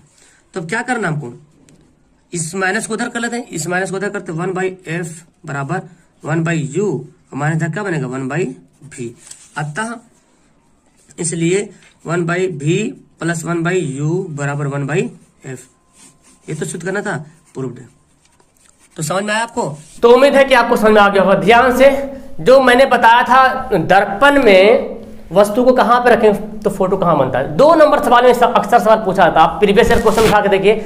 2 नंबर सवाल में पूछा जाता है कि यदि वस्तु का प्रतिबिंब वास्तविक है और बड़ा है तो वस्तु का स्थिति बताइए, वस्तु कहां पे रखा हुआ है। या तो वस्तु अगर फोकस पे रखा हुआ है तो उसका प्रतिबिंब कहां पे बनेगा, कैसे बनेगा, ये सब। तो बस वही 6 तरीके से मैंने अच्छी तरीके से एक्सप्लेन किया है। अब ये आप समझ गए। अब पढ़ेंगे हम लोग प्रकाश का अपवर्तन। बहुत हल्का है और इसी के लेसन से चैप्टर से जुड़ा हुआ ना, सटा हुआ है, परावर्तन अपवर्तन। तो अपवर्तन भी पढ़ना है, बहुत ध्यान से देखेंगे। ओके, पूरी वीडियो देखना है और खत्म हो जाएगा पूरा, एक वीडियो में पूरा चैप्टर खत्म होने वाला है। तो आइए हम पढ़ते हैं प्रकाश का अपवर्तन। आपने प्रकाश का परावर्तन बहुत अच्छी तरीके से पढ़ लिया, समझ लिया अच्छी तरीके से। प्रकाश का अपवर्तन पढ़ते हैं, ठीक है ना। प्रकाश का अपवर्तन क्या होता है? Refraction of light. मतलब सिंपल सी भाषा में ये समझो कि प्रकाश यहां से जाएगी और आर पार हो जाएगी और टकरा के अपना दिशा बदल लेगी, मतलब मुड़ जाएगी। अब देखो अपवर्तन किसमें होता है? मिरर में अपवर्तन नहीं होगा, मिरर में परावर्तन होता था, है ना। प्रकाश का परावर्तन किसमें होता था? मिरर में, जिसमें प्रकाश जाती थी और वापस टकरा के लौट जाती थी। तो इस घटना को प्रकाश का परावर्तन कहते थे। लेकिन यहाँ पे प्रकाश का अपवर्तन, जब प्रकाश एक माध्यम से दूसरी माध्यम में जाती है, यानी कि एक मीडियम से दूसरी मीडियम। और मीडियम क्या होता है? जैसे मान लीजिए वायु एक मीडियम है, कांच एक मीडियम है, जल एक मीडियम है। तो अगर पानी से कांच में जाएगी तो क्या होता है कि उसकी दिशा में परिवर्तन आ जाएगा, दिशा में परिवर्तन आ गया। या तो हवा से कांच में गया तो कांच से गुजरने के कांच में उसका दिशा बदल जाएगा। जैसे यहाँ पे समझो ये हमारा कांच है ना, ये समझो कांच है। यहाँ पे मीडियम को हम लोग सघन माध्यम, दो तरह के यहाँ पे मानेंगे, एक डेंस मीडियम, एक रेयर मीडियम, ठीक है ना। रेयर मीडियम और डेंस मीडियम, सघन माध्यम, विरल माध्यम। प्रकाश जो चलती है ना, प्रकाश जो क्या बोलते हैं, प्रकाश जो चलती है तो प्रकाश चलने का 2 मीडियम होता है, एक सघन एक विरल। आप पहले सघन और विरल समझते हैं। सघन मतलब होता है गाढ़ापन, जो मीडियम गाढ़ापन हो, है ना। और विरल मतलब गाढ़ापन जिसमें नहीं हो। अब वायु और कांच में देखा जाए तो वायु क्या हो जाएगा? विरल माध्यम, रेयर मीडियम। यहाँ पे वायु में प्रकाश की चाल बहुत ज्यादा होगा। अभी मैं बताने वाला हूँ वायु में प्रकाश की चाल कितनी होती है, ठीक है ना। तो वायु में प्रकाश की चाल बहुत ज्यादा होगा। लेकिन वही जब प्रकाश की चाल कांच में आएगी तो उसकी चाल जो है स्लो हो जाएगी, उसकी स्पीड ऑफ लाइट जो है धीरे हो जाएगी। तो जिसमें लाइट धीरे हो गया, जिसमें लाइट स्लो चल रहा ना, उसका मीडियम, उसको बोलेंगे हम डेंस मीडियम, यानी कि सघन माध्यम, ठीक है ना। अब पानी और कांच में देखा जाए तो पानी में ज्यादा फास्ट जाता है, कांच में स्लो होता है। कांच में फास्ट जाता है, पानी में स्लो हो जाता है। तो इस तरह से क्या होगा, फिर उन दोनों में फिर सघन और विरल अलग अलग से बन जाएगा। यानी कि जिसमें प्रकाश की चाल जिसमें ज्यादा फास्ट रहेगी, जिसमें ज्यादा चाल ज्यादा रहेगी, उसको हम बोलेंगे विरल माध्यम। अब यहाँ पे वायु है, यहाँ पे कांच है। अब देखिए ध्यान से, यहाँ पे लाइट जा रही है ना, ये हमारा अभिलंब है, ठीक है ना। और ये कांच है जिसको हम लोग डेंस मीडियम सघन माध्यम बोलते हैं, ये वायु है विरल माध्यम, ठीक है। यहाँ से प्रकाश जा रहे हैं तो प्रकाश को ऐसे चले जाना चाहिए था ना, ऐसे। एक्चुअली आपने क्या पढ़ा, प्रकाश की चाल कैसी होती है? सीधी होती है। आपने पढ़ा कि नहीं पढ़ा? प्रकाश सीधी रेखा में गुजरती है, लेकिन कब? एक ही माध्यम में रहे तब। जैसे वायु में तो वायु में ही जा रहा प्रकाश, तो सीधी रेखा में जाएगा। कांच तो कांच में ही जा रहा, तब सीधी रेखा में जाएगी। लेकिन वायु से कांच में जैसे प्रकाश जाएगी तो इसको जाना चाहिए था ऐसे, सीधा जाना चाहिए था ना जी, ऐसे सीधा जाना चाहिए था। तो ऐसे सीधा नहीं किया और क्या हुआ, ये जो अभिलंब है ना, इसको क्या बोलेंगे? अभिलंब। क्या बोलेंगे? अभिलंब। ये लंबा सा, तो ऐसे नहीं जाकर के अभिलंब की तरफ झुक गया के मुड़ गया, अभिलंब के निकट हो गया। देख रहे ना, फिगर देख रहे? ये प्रकाश के चला ऐसे जाके ऐसे सीधा जाना चाहिए था इसको, ऐसे। अगर ये जा रहा तो ऐसे जाना चाहिए था, लेकिन ये ऐसे नहीं जाकर के ऐसे हो गया। मतलब ये जो अभिलंब है, अभिलंब की से निकट हो गया। अब वही प्रकाश जब कांच से वायु में गया, यानी कि सघन माध्यम से विरल माध्यम में गया, तो इस लाइट को तो फिर ऐसे जाना चाहिए था ना। अगर हम देखा जाए इस लाइट को तो ऐसे चल जाना चाहिए था, अगर इस लाइट को अगर देखा जाए तो, है ना। लेकिन ऐसे नहीं गया। कैसे गया? ये जो अभिलंब है इससे दूर भाग गया। यानी कि प्रकाश से चल पहले ऐसे आया, फिर ऐसे आता है, फिर तो ऐसे हुआ, फिर ऐसे भाग गया। है ना, ऐसे नहीं हो रहा ना, प्रकाश की चाल तो ऐसे ही हो रहा। तो इससे पता क्या चल रहा, जब प्रकाश विरल माध्यम से सघन माध्यम में जाएगा, ध्यान से, जब प्रकाश विरल माध्यम से सघन माध्यम में जाएगा, यानी कि गाढ़ापन में जिसमें प्रकाश की चाल शुरू हो जाएगा, यानी कि समझो जब प्रकाश की लाइट धीरे हो जाएगी तो अभिलंब से निकट हो जाएगा, अभिलंब की ओर मुड़ जाएगा, और जब सघन माध्यम से जब विरल माध्यम में जाएगा तो अभिलंब से दूर जाएगा। सवाल बनता है कि जब प्रकाश विरल माध्यम से सघन माध्यम में जाती है तो प्रकाश अभिलंब से दूर होती है कि निकट होती है, ऐसे जानना है। तो विरल माध्यम से सघन माध्यम में गया, है ना, ये ज्यादा फास्ट था, स्लो में आ गया, जैसे स्लो में आया एकदम सट गया आके, है ना, और जैसे स्लो से जैसे फास्ट वाला में आ गया तो दूर भाग गया। अब ऐसे पता है आदमी जब फास्ट होता है तो उड़ना शुरू करते हैं, बोलते ना पर लग गया इसके पंख में, तो हाँ चाल भी ऐसी देखो, यहाँ से एक गाढ़ापन था, इसमें स्लो चल रहा था, लेकिन जैसे ही थोड़ा फास्ट मिला उड़ने लगा, उड़ा तो क्या हुआ, अभिलंब से दूर, जो उड़ जाता है तो दूर ही हो जाता है ना, ऐसे समझो ध्यान से, है ना। तो यहाँ से मतलब विरल से सघन में गया तो अभिलंब से निकट हुआ, अब सघन से विरल में गया तो अभिलंब से दूर चला गया। तो यह है प्रकाश का अपवर्तन। जब प्रकाश का अपवर्तन किसमें होगा, शीशा में होगा, ग्लास में होगा, अक्सर ग्लास में होगा। तो अब हम समझेंगे इसमें पढ़ेंगे लेंस पढ़ेंगे, क्योंकि लेंस में आर पार, जैसे मेरा चश्मा देखो, इसमें आपको आर पार दिख रहा, मैं चश्मा अगर लगा कर तो मेरा आंख भी आपको दिख रहा होगा, लेकिन अगर हम यहाँ पे पेंट कर दे तो भी दिखेगा, मेरा आंख नहीं दिखेगा, उधर पर फिर तुम्हारा ही शकल दिखेगा मेरे शीशा में, है ना। तो ये प्रकाश आर पर हो रहा है, तो प्रकाश आर पर होगा, जब भी होगा तो प्रकाश आर पर होगा अपवर्तन में, ठीक है ना, रिफ्लेक्शन होगा, प्रकाश आर पर होगा। समझ आगे इतनी बातें। अब ये जानते हैं कि प्रकाश का जो अपवर्तन होता है ये हमारे जिंदगी में बहुत सारी ऐसी घटनाएं हैं जो देखने को मिलती हैं इस तरह से। जैसे पानी में अगर सिक्का रख दीजिएगा ना, बाल्टी में सिक्का रख दीजिए तो सिक्का लगेगा उठा हुआ है यार, है ना, सिक्का लगेगा जो जमीन पे, जो जैसे बाल्टी है, बाल्टी की जो सतह है, अगर सिक्का वहां पर रख दीजिएगा, डाल दीजिएगा तो ऊपर से जब देखिएगा तो लगेगा सिक्का सतह से ऊपर उठी हुई है, उठा हुआ लगेगा। तो एक कारण हो गया। पानी में पेंसिल मुड़ा हुआ देखेगा, इसी तरह से पेंसिल रखिएगा, अगर मान लीजिए डिब्बा है, सपोज दैट ये डिब्बा है, अगर पेंसिल ऐसे रख दीजिएगा ना ऐसे तो लगेगा मुड़ा हुआ लगेगा। इसी कारण हवा से पानी में गया लाइट, समझ रहे ना, पानी भरा हुआ गिलास में और ऐसे पेंसिल रख दे तो यहाँ से लाइट जा रहा, तो लाइट हवा में है, बहुत तेज है, अब वायु पानी में जाएगा तो लाइट की चाल कम जाएगी। तो आपको पता है जब लाइट की चाल कम जाएगी तो देखो कैसे ऐसी लगेगा, है ना, एकदम सेम ऐसे लगेगा। यानी कि अगर ये ऐसे बना हुआ है और ये पेंसिल ऐसे रखा हुआ है तो पेंसिल ऐसे इसके दिखना चाहिए ना, लेकिन ऐसे नहीं दिखता है, हमको पेंसिल ऐसे दिखेगा। कारण क्या है, प्रकाश का अपवर्तन। यही तो चाल धीमा हो गया ना, विरल माध्यम से सघन माध्यम में गया, उसका दिशा बदल गया। तो हमको जो दिखता है ना एक्चुअली वो रियल नहीं रहता है, वो तो सिर्फ ऐसे दिख रहा, लेकिन रियल पेंसिल ऐसे ही रहता है, रियल में तो वही रहेगा ना, लेकिन हमको सिर्फ दिखता है। ओके, अब देखो पानी में नींबू डाल दो पानी में, तो छोटा सा नींबू बड़ा बड़ा दिखेगा, मतलब इतना बड़ा भी नहीं, छोटा सा नींबू इतना बड़ा बड़ा दिखेगा। बोले यार किस कारण हो रहा, प्रकाश का अपवर्तन। पानी में मछली अगर पानी में आप देख रहे हैं कि यहाँ पे आपको मछली मारना है, तो आपको अगर मछली यहाँ पे दिख रहा तो कहीं ना कहीं मछली और आगे जाके था या नजदीक था, यानी कि मछली की दिशा जो है बदला हुआ है। आपको मछली नजदीक दिखेगा ना, जाहिर सी बात आपकी आंख की जो रोशनी जो देख रहे हैं वो वायु से जा रहा है पानी में, तो आपको तो कहाँ पे दिखेगा, सेम पेंसिल की तरह मानो ना, आपको यहाँ पे दिखेगा नजदीक में, लेकिन रियल में तो मछली यहाँ पे था ना यार, रियल में तो मछली यहाँ पे है, आपको यहाँ पे दिखेगा। तो ये सब जो घटनाएं हैं प्रकाश का अपवर्तन के कारण होता है। सघन माध्यम समझ में आ गया, विरल माध्यम समझ में आ गया क्या होता है, ठीक है ना। अब हम जानते हैं प्रकाश के अपवर्तन के कितना नियम है और कौन कौन नियम है, अब हर मीडियम में इसकी चाल कितनी होती है। ओके, तो अब आइए हम आगे देखते हैं, आगे क्या हमारा है, प्रकाश की चाल देखना है। मैक्सिमम जो क्लास 10th में जो सवाल पूछा जाता है प्रकाश की चाल, वो 3 मीडियम में पूछा जाता है, ठीक है ना। एक पानी में प्रकाश की चाल कितना होता है, कांच में कितना होता है, वायु को निर्वात के रूप में माना जाता है, लेकिन वायु में प्रकाश की चाल निर्वात बोलते हैं जहां पे शून्य हवा होता ही नहीं होता, ठीक है ना।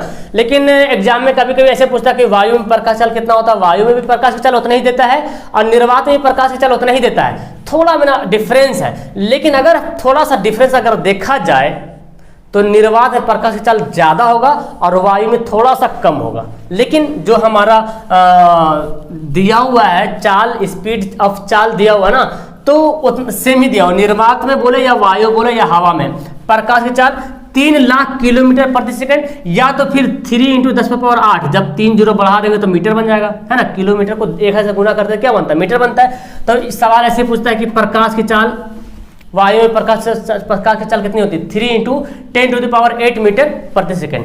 उसके बाद देखते हैं कांच में प्रकाश की चाल है, तो कांच में क्या होता है? 2 लाख किलोमीटर प्रति सेकंड। अगर किलोमीटर को बदलेंगे मीटर में तो के 5 जीरो ना, 3 जीरो बढ़ जाएगा तो 8 जीरो हो जाएगा, इसलिए लिखा 2 × 10⁸ मीटर प्रति सेकंड।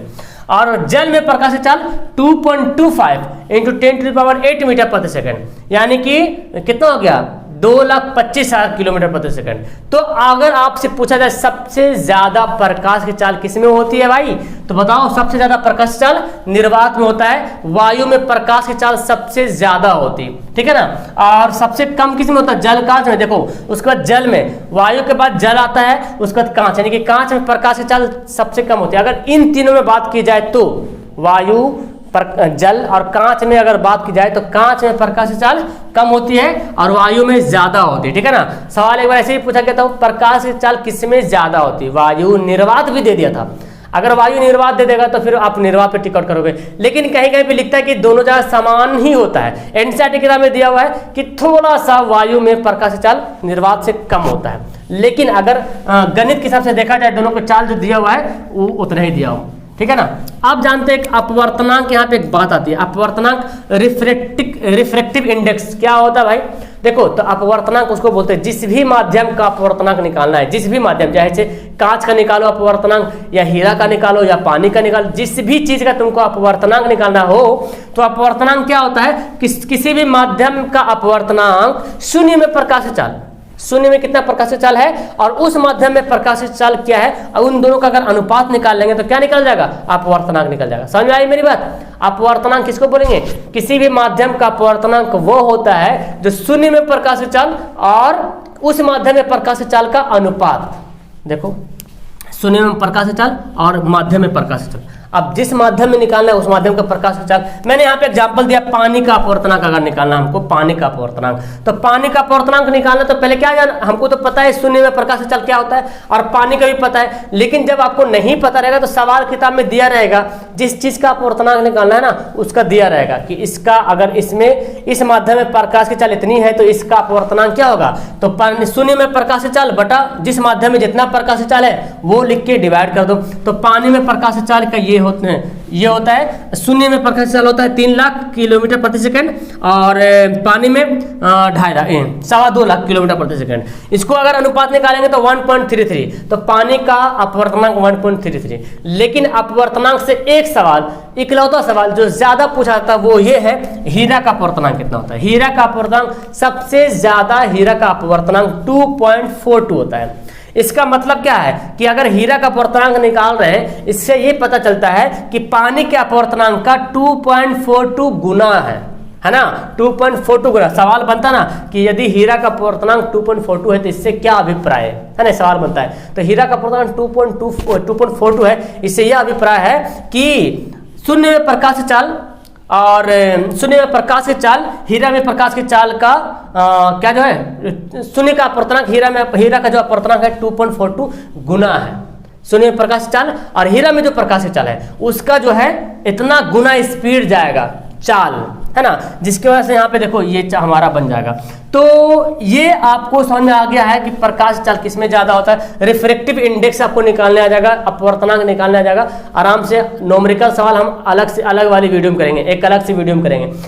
दर्पण का भी न्यूमेरिकल अलग से वीडियो में करेंगे और लेंस का भी न्यूमेरिकल जो अलग वाली वीडियो में करेंगे। तो यहाँ पे समझ में आ गया आपको चाल कैसे निकालना होता है, किसमें कितना ज्यादा चाल होता है। अब हम जानेंगे अगले पार्ट में कि प्रकाश का अपवर्तन के कितने नियम है। ओके, चलिए अब हम आ गए प्रकाश का अपवर्तन का नियम जानने के लिए। जैसे हमने जाना था कि प्रकाश के परावर्तन का 2 नियम होता था, है ना, यहाँ भी प्रकाश का अपवर्तन का 2 नियम है। सवाल हर बार पूछा जाता है कि प्रकाश के परावर्तन के कितने नियम है या प्रकाश का अपवर्तन के कितने नियम। तो आप बताने से चूकिएगा नहीं कि प्रकाश के अपवर्तन के भी 2 नियम है। ओके, 2 नियम है। कौन कौन नियम है भाई? तो आपतित किरण, यानी कि जो किरणें आ रही थी ना, जो भी मैंने बताया था कांच वाला, तो जो किरणें आ रही थी और आपतन बिंदु पर जो अभिलंब जो खींचा हुआ था, जो लंब था ना, जैसे ये वाला, ये था जो किरणें आ रही, इसको बोलते हैं आपतित किरण, और ये जो लंब खींचा हुआ था ये अभिलंब, और इससे प्रकाश किरण जो अपवर्तित हो रही थी, यानी कि कांच है, ये वाला कांच है सघन और ये रेयर, तो आपतित किरण, अभिलंब और अपवर्तित किरण, क्योंकि किरण अपवर्तित हो रही, परावर्तित तो नहीं हो रही ना, परावर्तित किसको बोलेंगे, जो टकरा के लौट रही है। तो आपतित किरण, अभिलंब और अपवर्तित किरण जो है तीनों एक ही तल में होता है, मतलब तीनों यहीं पे होता है। एक पहला नियम हो गया, बहुत आसान है यार, है ना, उसमें भी वैसे ही था।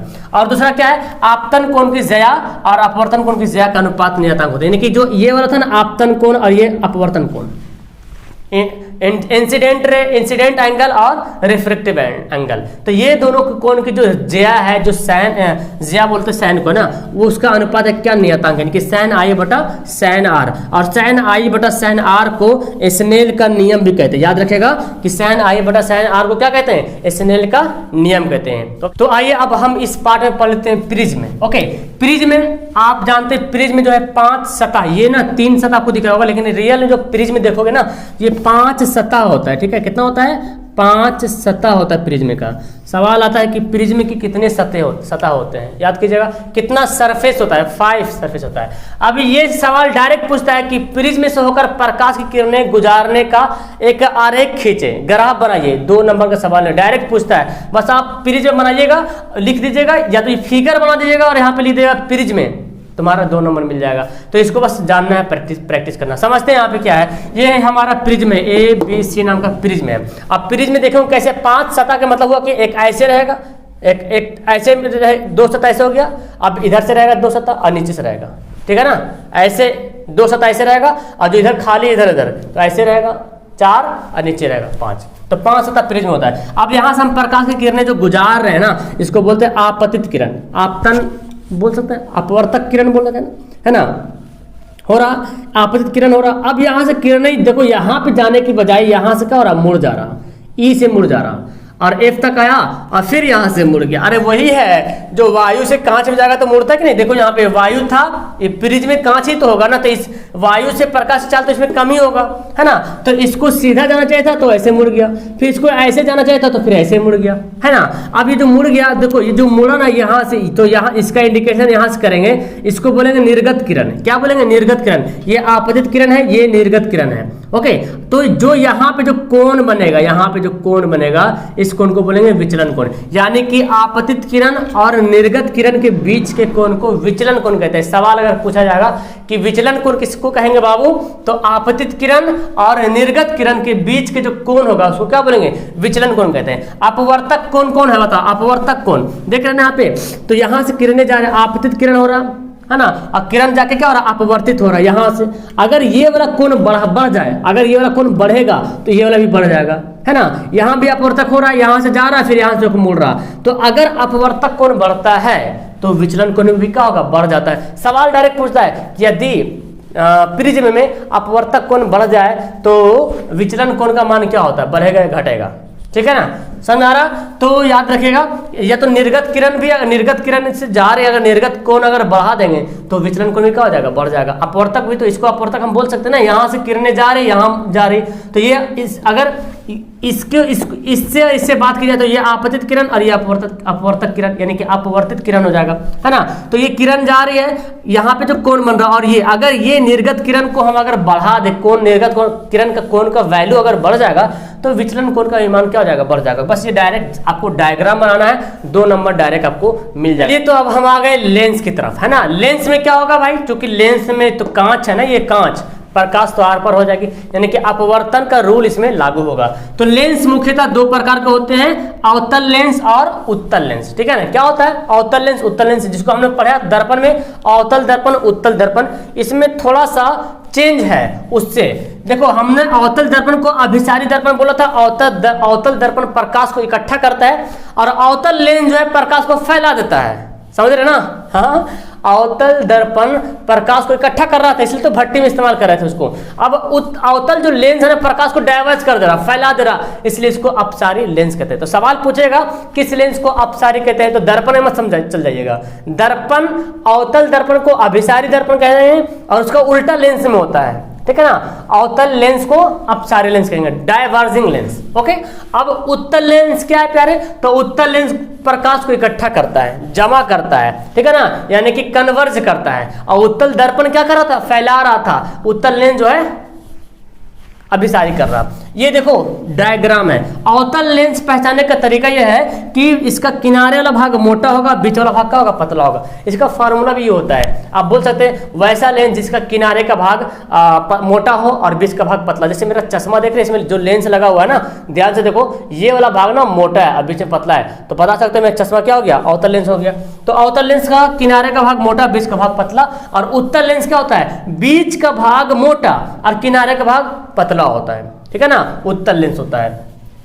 हम जानते हैं, देखो इसमें अगर प्रकाश गुजारेंगे ना तो प्रकाश क्या होगा, यहाँ ये अगर मैं ऐसा इस तरह से डायग्राम में अगर खींच दूं तो यहाँ से प्रकाश आने के बाद प्रकाश फैलेगा, देखो प्रकाश फैल जाएगा, ठीक है ना। लेकिन अगर मैं यहाँ से प्रकाश गुजारूं, ये मेन हमारा मुख्य अक्ष है, अगर मैं प्रकाश यहाँ से गुजारूं,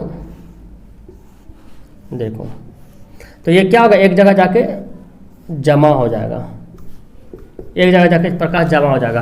तो उत्तल लेंस में प्रकाश एक जगह जाके जमा होता है, यानी कि कन्वर्ज होता है, और अवतल लेंस क्या होता है, फैला देता है प्रकाश को, ठीक है ना। तो ये अपसारी कहला जाएगा, ये अभिसारी कहलाएगा। उत्तल लेंस का इस्तेमाल मानव के आंख में होता है, सूक्ष्मदर्शी वाला जो मशीन होता है ना, सूक्ष्मदर्शी माइक्रोस्कोप, उसमें होता है, मैग्नीफाइंग ग्लास होता है, चश्मा को ही बोलता है ना, मैग्नीफाइंग ग्लास, उसमें भी उत्तल लेंस का इस्तेमाल करते हैं। अब हम जिस तरह से दर्पण में पढ़े थे ना, दर्पण में कि अवतल दर्पण में 6 कंडीशन था कि वस्तु को कहां पे रखें तो प्रतिबिंब कैसा बना, छोटा बड़ा। अब लेंस में ना वही 6 काम इसमें होगा, उत्तल में होगा। दर्पण में अवतल हुआ था और लेंस में उत्तल होगा, तो इसमें 6 कंडीशन पढ़ेंगे, अभी हमको बताने वाले हैं, ओके। और उसके बाद फिर अवतल लेंस है, बाकी मैंने आपको पढ़ा दिया है। लेंस का आप जान ले कि लेंस का सूत्र, लेंस का सूत्र है 1/v - 1/u बराबर 1/f, ये लेंस का सूत्र है। दर्पण में 1/v + 1/u था, यहाँ पे 1/v - 1/u है, ठीक है ना, बाकी सब सेम है, ओके। तो चलिए अब हम आपको कॉपी में ले चलते हैं और कॉपी में आपको हम बताते हैं कि कैसे वस्तु को कहाँ पे रखें, तो कहाँ पे प्रतिबिंब कैसे बनेगा। अवतल लेंस में प्रतिबिंब कैसा बनता है, आभासी की वास्तविक बनता है। उत्तल लेंस में कैसा बनता है, छोटा बड़ा, आभासी वास्तविक, ये सब जानना है क्योंकि इससे सवाल बहुत पूछा जाता है, ओके। तो इसके लिए तो मुझे कॉपी में जाना पड़ेगा और कॉपी में जाकर आपको हम समझाएंगे, बताएंगे। तो अब आइए हम समझते हैं उत्तल लेंस से बने प्रतिबिंब। जैसे उसने कैसे पढ़ा, दर्पण में पढ़ा था, दर्पण में 6 कंडीशन था, उसी तरह से लेंस में 6 कंडीशन होता है। और दर्पण में अवतल दर्पण में 6 कंडीशन था, लेंस में उत्तल लेंस में 6 कंडीशन है, ठीक है ना। तो पढ़ते हैं उत्तल लेंस में अगर वस्तु कहाँ पे रखें तो प्रतिबिंब कहाँ पे रखेंगे। देखिए ये हमारा लेंस है, उत्तल लेंस आपको पता है कि किनारे में पतला और बीच में मोटा होता है। हम वस्तु को कहाँ पे रखें, पहली बार वस्तु को हम यहाँ पे रखें फोकस और वक्रता केंद्र के बीच, लेंस तथा फोकस के बीच, ये लेंस है और ये फोकस, इसके ये फोकस है, ये लेंस, इसके बीच रखें। तो देखो कहाँ पे बन रहा है, इसके सामने बन रहा है ना, सामने बन रहा है। इसको हम क्या बोल सकते हैं, मतलब आभासी बन रहा। सामने बनने का मतलब क्या हुआ कि आभासी कैसे होता है, जिसको हम डॉटेड लाइन से डिनोट करते हैं ना, वही तो आभासी होता है जिसको हम डॉट लाइन से डिनोट करते हैं। तो यहाँ पे देखो डॉटेड लाइन से डिनोट किया तो आभासी बन रहा। तो अब इसका हम प्रतिबिंब का प्रकृति लिखना हुआ तो कैसे लिखेंगे, तो आप बोल सकते हैं कि यदि वस्तु को हम फोकस और वक्रता केंद्र के यानी कि लेंस के बीच रखते हैं तो वस्तु का प्रतिबिंब आभासी बनता है। और आभासी कैसा होता है, सीधा होता है। देखो वस्तु सीधा खड़ी है तो इधर भी सीधा है ना, आभासी है, सीधा है, वस्तु से बड़ा बन रहा है ना, वस्तु से बड़ा बन रहा है, पहला कंडीशन। तो याद कीजिएगा उत्तल लेंस में पहला कंडीशन है, एक ही ऐसा कंडीशन है जिसमें वस्तु का प्रतिबिंब आभासी बनेगा, बाकी 5 कंडीशन में वास्तविक बनने वाला, ठीक है ना। दूसरा देखिए, अब कहाँ पे आएंगे, घसकाते जाएंगे, पहले यहाँ पे थे, अब यहाँ पे रखेंगे, फिर ऐसे ऐसे बढ़ते जाएंगे। तो आप फोकस पे रख देंगे वस्तु को, फोकस पर स्थित वस्तु का प्रतिबिंब फोकस पे रखें। आपको पता होना चाहिए लेंस में 2 फोकस होता है, एक देखिए F1 और F2, 2 मुख्य फोकस होता है। सवाल बनता है कि लेंस में कितने मुख्य फोकस होते हैं, तो याद कीजिए लेंस में 2 मुख्य फोकस होता है, ओके। तो यहाँ पे रखेंगे तो एक तो हमारा प्रतिबिंब यहाँ पे प्रकाश गया, और आपको पता है ये लेंस है, तो लेंस से प्रकाश क्या होगा, टकराएगा नहीं बल्कि आर पर हो जाएगा ना। तो लेंस में गया, प्रकाश टकरा के आर पर हो गया। आपको पता है ये विरल माध्यम, ये हवा है और एक कांच है, तो आपको पता है हवा से कांच में जाएगा तो उसका दिशा बदल जाएगा ना, क्योंकि प्रकाश का अपवर्तन का भी तो यही नियम होता है कि जब प्रकाश एक माध्यम से दूसरे माध्यम में जाता है तो उसकी दिशा बदल जाती है। तो देखो सीधा ऐसे जाना चाहिए था इसको, लेकिन देखो ऐसे मुड़ गया, और यहाँ से ये तो ठीक है, लंबवत पार हो गया, आर पर हो गया ना, ये लंबवत पार हो गया। तो अब देखो वस्तु को अगर यहाँ पे रखेंगे तो प्रतिबिंब कहाँ पे बन रहा, अनंत पे बन रहा, कहाँ पे बन रहा, अनंत पे बन रहा, और वस्तु से बहुत बड़ा बन रहा है ना, कहाँ बन रहा, वस्तु से बहुत ही बड़ा बन रहा और वास्तविक बन रहा, इसीलिए तो उल्टा बनेगा, नीचे बन रहा। ये जो लाइन है ना मुख्य अक्ष प्रधान, इसके नीचे बनेगा, तो नीचे बने मतलब उल्टा बन रहा और वस्तु से बड़ा बन रहा। और उल्टा प्रतिबिंब क्या होता है, आभासी। उल्टा प्रतिबिंब वास्तविक होता है ना, उल्टा प्रतिबिंब क्या होता है, वास्तविक होता है। तो चलिए अब देखते हैं तीसरा रूल जो है, F1 और 2F1 के बीच वस्तु को रखेंगे तो प्रतिबिंब कैसे बनेगा। देखिए F1 और 2F1 के बीच रखें तो यहाँ से किरणें गई, यहाँ से मुड़ गई और ये जो है मूल बिंदु से होते हुए जाके मिल गई, ठीक है ना। तो बताओ इसकी प्रकृति क्या होगा, जब वस्तु को F1 और 2F1 के बीच रखेंगे तो प्रतिबिंब हमारा कैसे बन रहा, देखो उल्टा बन रहा ना, सीधा ऊपर में जो ऐसे अगर रखा है तो सीधा हो जाएगा, अगर इसी को हम ऐसे उलट देंगे तो क्या हो जाएगा, उल्टा हो जाएगा। तो देखिए ये सीधा है और ये ऐसे उलट गया तो क्या होगा, उल्टा। तो जब वस्तु को F1 F2 के बीच रखेंगे उत्तल लेंस में तो प्रतिबिंब उल्टा बनेगा और वास्तविक भी बनता है और वस्तु से बड़ा बनेगा, ओके। और कहाँ पे बनेगा, F2 और अनंत के बीच, इधर अनंत है ना, 2F2 और अनंत के बीच बनेगा। आगे चौथा नियम देखिए, 2F1 पर अगर रखेंगे कहाँ पे होगा, यानी कि अभी तो इसे यहाँ पे रखेंगे थे, अब देखिए यहाँ पे रखेंगे 2F1 पर, तो फिर यहाँ से किरणें जाएगी टकरा के लौटेगी, फिर यहाँ से किरणें जाकर मिल जाएगी यहाँ पे। तो अब कहाँ पे बनेगा फोटो, अब जो फोटो बनेगा 2F2 पर बनेगा, है ना। 2F1 पे रखें तो 2F2 पर बनेगा, यानी कि सेम साइज का बनेगा, समान। जब वस्तु को 2F1 पर रखेंगे तो उसका प्रतिबिंब 2F2 पे बनेगा और समान आकार का बनेगा। और उल्टा ही बन रहा, देख रहे हैं ना, सीधा था इधर सीधा रखा हुआ तो उलट गया, उल्टा बन रहा और वास्तविक बनेगा। ये नियम है, आपसे पूछा जाएगा, ऐसे ही बनाना, आपको बताना है। सिर्फ 2 नंबर सवाल में पूछता है कि वस्तु को अगर यहाँ पे 2F2 पे रख देंगे तो प्रतिबिंब कैसे बनेगा, कहाँ पे बनेगा, छोटा बड़ा सब बताना आपको। अब देखिए दूसरा 5वां नियम है कि 2F1 तथा अनंत के बीच रखेंगे, यानी कि 2F2 पे रखे थे अभी, अब यहाँ पे रखेंगे, इधर अनंत है तो यहाँ पे रखेंगे तो देखिए यहाँ से जाएगा किरणें ये और ये तिरछा मिल जाएगा, यहाँ पे कटेगा। तो प्रतिबिंब कहाँ पे बन रहा, F2 और 2F2 के बीच बन रहा है ना। देखिए जो फोटो बन रहा कहाँ पे बन रहा है, F2 और 2F2 के बीच बन रहा। और कैसा बन रहा, तो इस सीधा खड़ा हो तो देखिए उल्टा बन रहा, वास्तविक बनेगा और वस्तु से छोटा बना ना, देखिए वस्तु से छोटा दिख भी रहा ना, वस्तु छोटा बनेगा।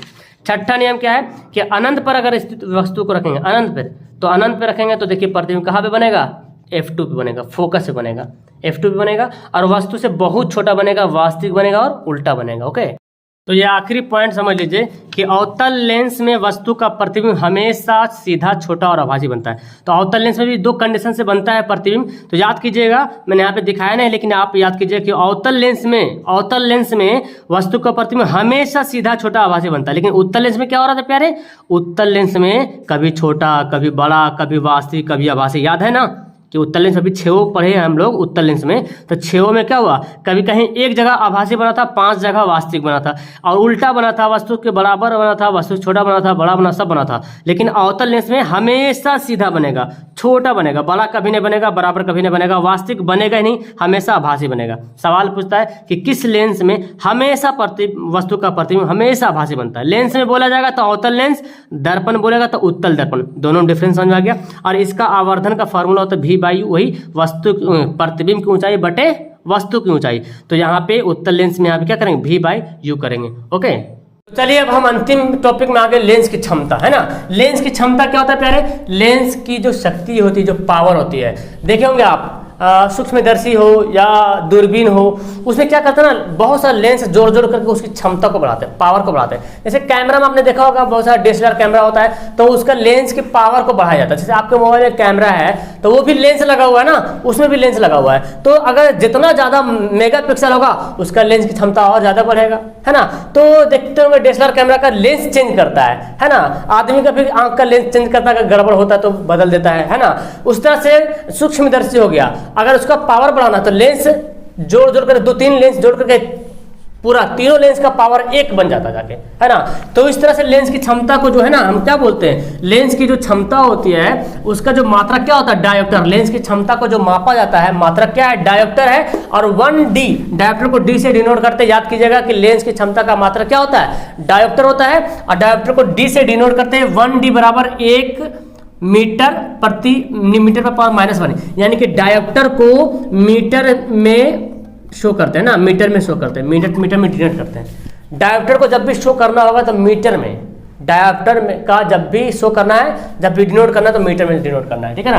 अब पावर का डायरेक्ट फार्मूला P बराबर 1/f। सवाल दे देगा आपको कि यदि एक लेंस की क्षमता इतना है तो उसका फोकस दूरी निकालो, या फोकस दूरी अगर कुछ है सेंटीमीटर तो उसका क्षमता क्या होगा। तो यही फार्मूला से लेंस की क्षमता निकालेंगे, उसको हम लोग पढ़ेंगे नोमेरिकल वाला में, है ना। अलग से मैं नोमेरिकल वीडियो बनाऊंगा जिसमें अवतल दर्पण और लेंस का नोमेरिकल, इंपोर्टेंट नोमेरिकल एक जगह रहेगा, सारा कंफ्यूजन दूर हो जाएगा। इसके बाद हम वही करने वाले हैं, ठीक है। और अब देखो जो तो उसके बाद यहाँ पे देखें जो अवतल लेंस होता है ना प्यारे, अवतल लेंस की क्षमता क्या होता है, नेगेटिव होता है, ऋणात्मक होता है, ठीक है ना। सवाल पूछा जाएगा कि अवतल लेंस की क्षमता क्या होती है, तो अवतल लेंस की क्षमता नेगेटिव होता है, माइनस होता है, और उत्तल लेंस की क्षमता पॉजिटिव होता है। अब अवतल लेंस की क्षमता ऋणात्मक है तो अवतल लेंस की फोकस दूरी भी ऋणात्मक होगा, और उत्तल लेंस की फोकस दूरी भी क्या होगा, धनात्मक होगा। जिस तरह से पढ़ा दर्पण में कि उत्तल दर्पण की फोकस दूरी धनात्मक होता है, अवतल दर्पण की फोकस दूरी ऋणात्मक होता है। तो इस फोकस दूरी में दोनों समान है ना, फोकस दूरी दर्पण और लेंस, अवतल दर्पण या उत्तल लेंस, अवतल दर्पण या अवतल लेंस की फोकस दूरी ऋणात्मक होगा, और उत्तल दर्पण या उत्तल लेंस की फोकस दूरी धनात्मक होगा। लेकिन अभिसारी में उल्टा होता है ना, कि अवतल दर्पण अभिसारी, अवतल लेंस अपसारी, उत्तल दर्पण अपसारी और उत्तल लेंस अभिसारी। पूरी बातें आपको समझ में आ गई। इसके बाद अब मैं आपको नोमेरिकल वाली वीडियो लाने की कोशिश करूंगा। उम्मीद है कि आपने पूरे अच्छे तरीके से एंजॉय के साथ पढ़ा होगा। ये पूरा चैप्टर बहुत अच्छे तरीके से समझ में आएगा, इसी से पूरा का पूरा ऑब्जेक्टिव बनने वाला है। फिर मैं इसका सब्जेक्टिव भी करवाऊंगा। तो वीडियो कैसे लगी नीचे कमेंट करना, और प्यारे आप अपना कमेंट करना, और चैनल को सब्सक्राइब करना मत भूलना। चैनल को सब्सक्राइब करना, घंटी का बटन दबाना, अपने दोस्तों को शेयर करना। ओके, क्लासेस डेली चल रही है, बहुत इंपॉर्टेंट आपकी वीडियो में इस तरह से एकदम अट्रैक्टिव वीडियो मैं आपके लिए लाता रहूंगा, और आपका जो एग्जाम की जो तैयारी है वो बहुत अच्छे तरीके से होने वाली है। ओके, तो वीडियो क्लास करते हैं, मिलते हैं नेक्स्ट वीडियो में। Tata bye bye.